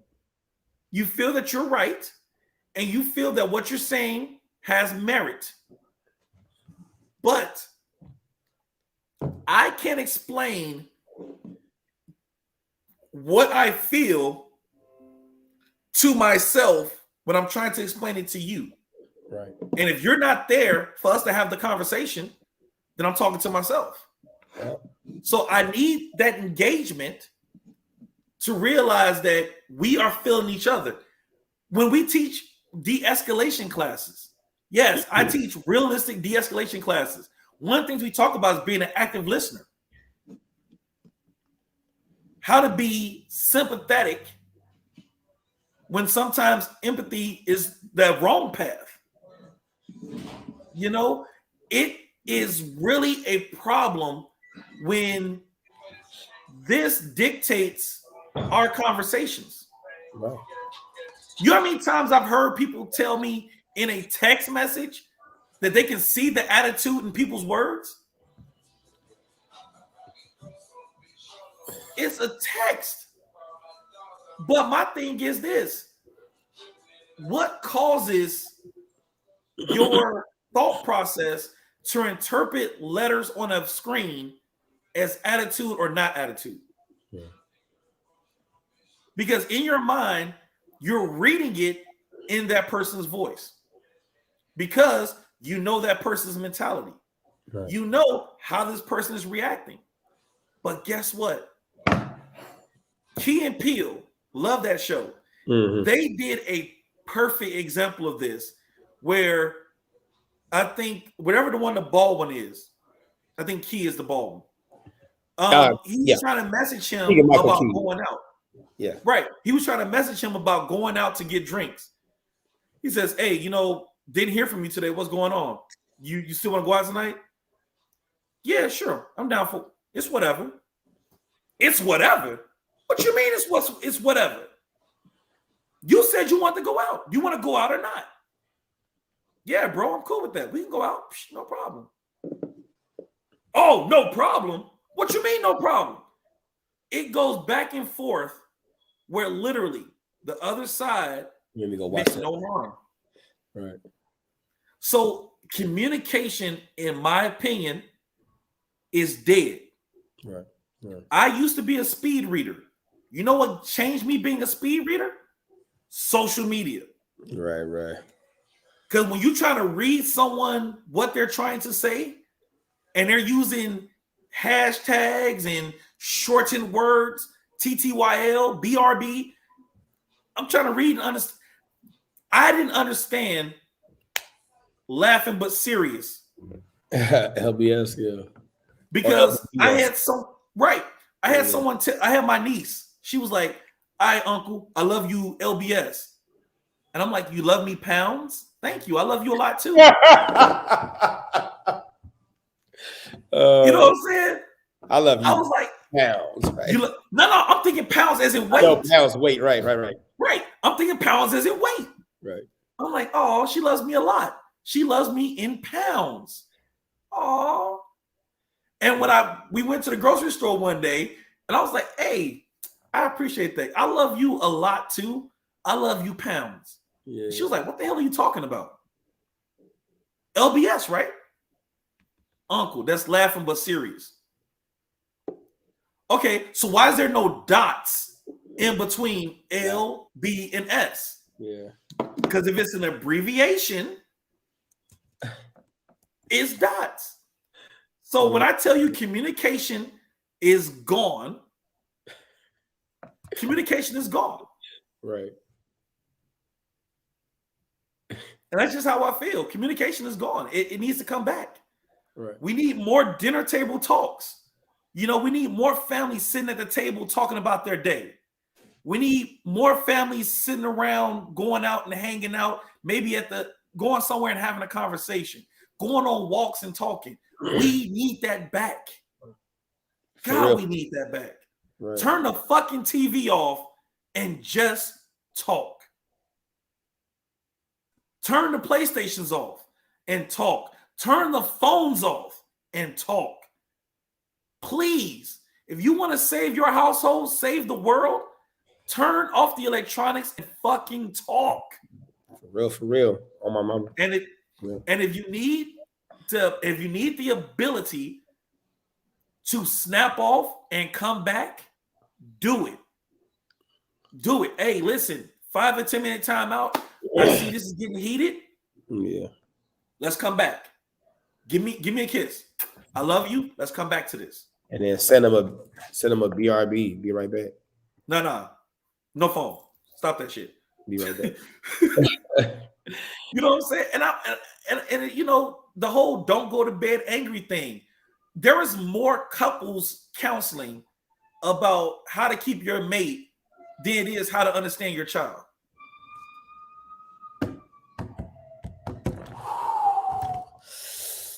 We're gonna have to touch on it. Let me get out of here.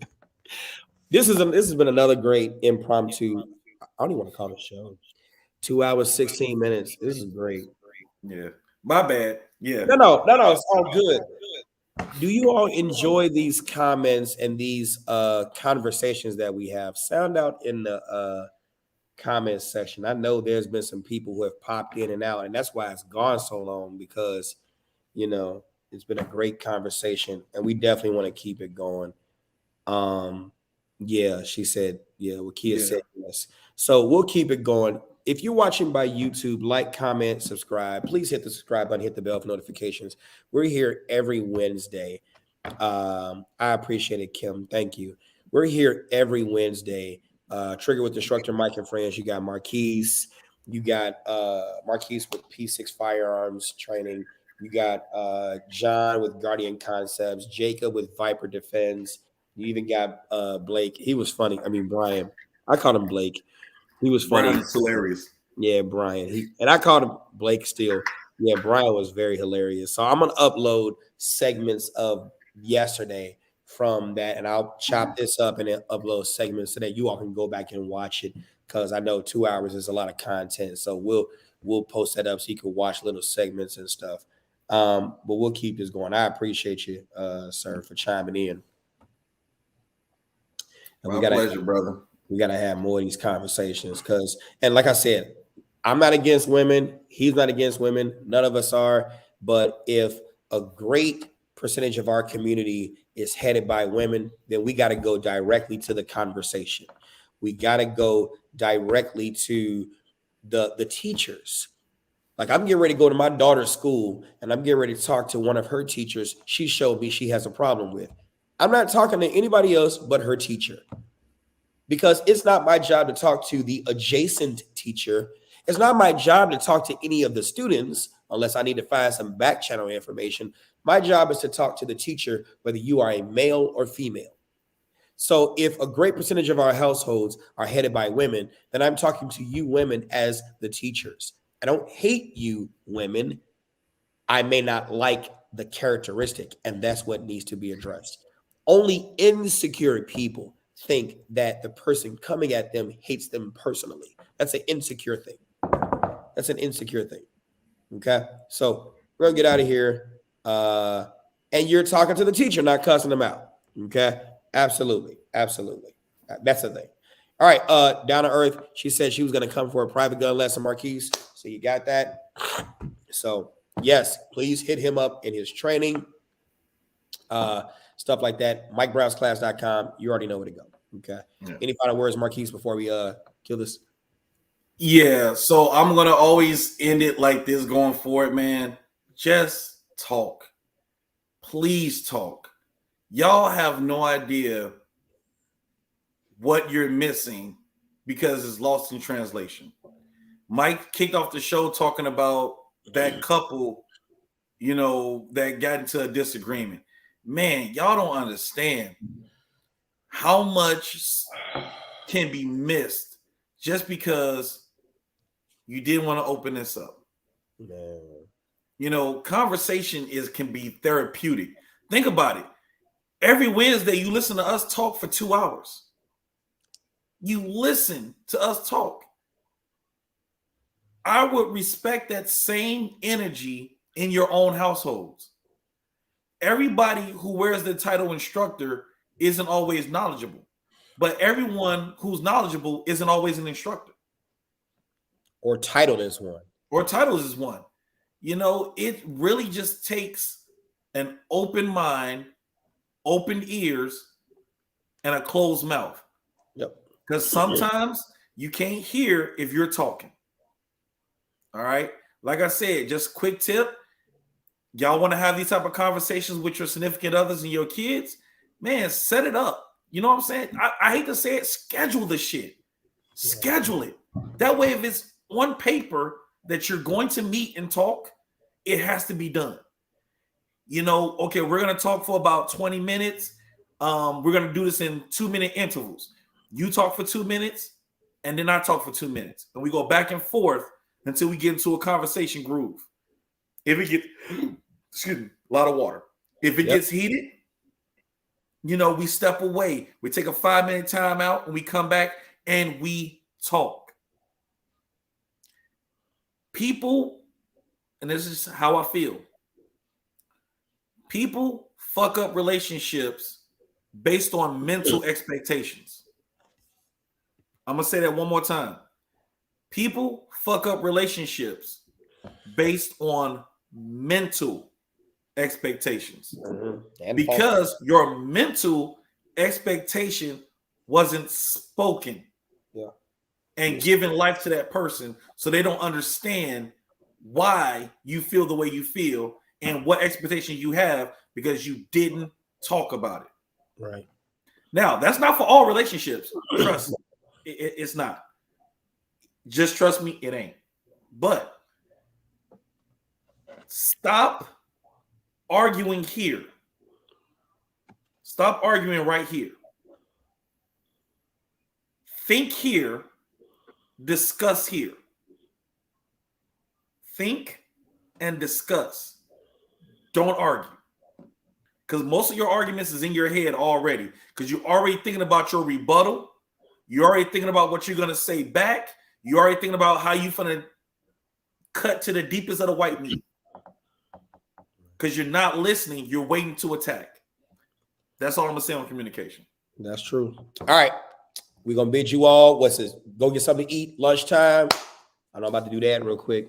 Okay. Finish my damn workout. That's it. That's it. Beat the shit out of them. That's it. And then we'll talk. Ladies, get your butt into the range. There's nobody's job to protect you but you. We say it all the time. All right. Out. Peace.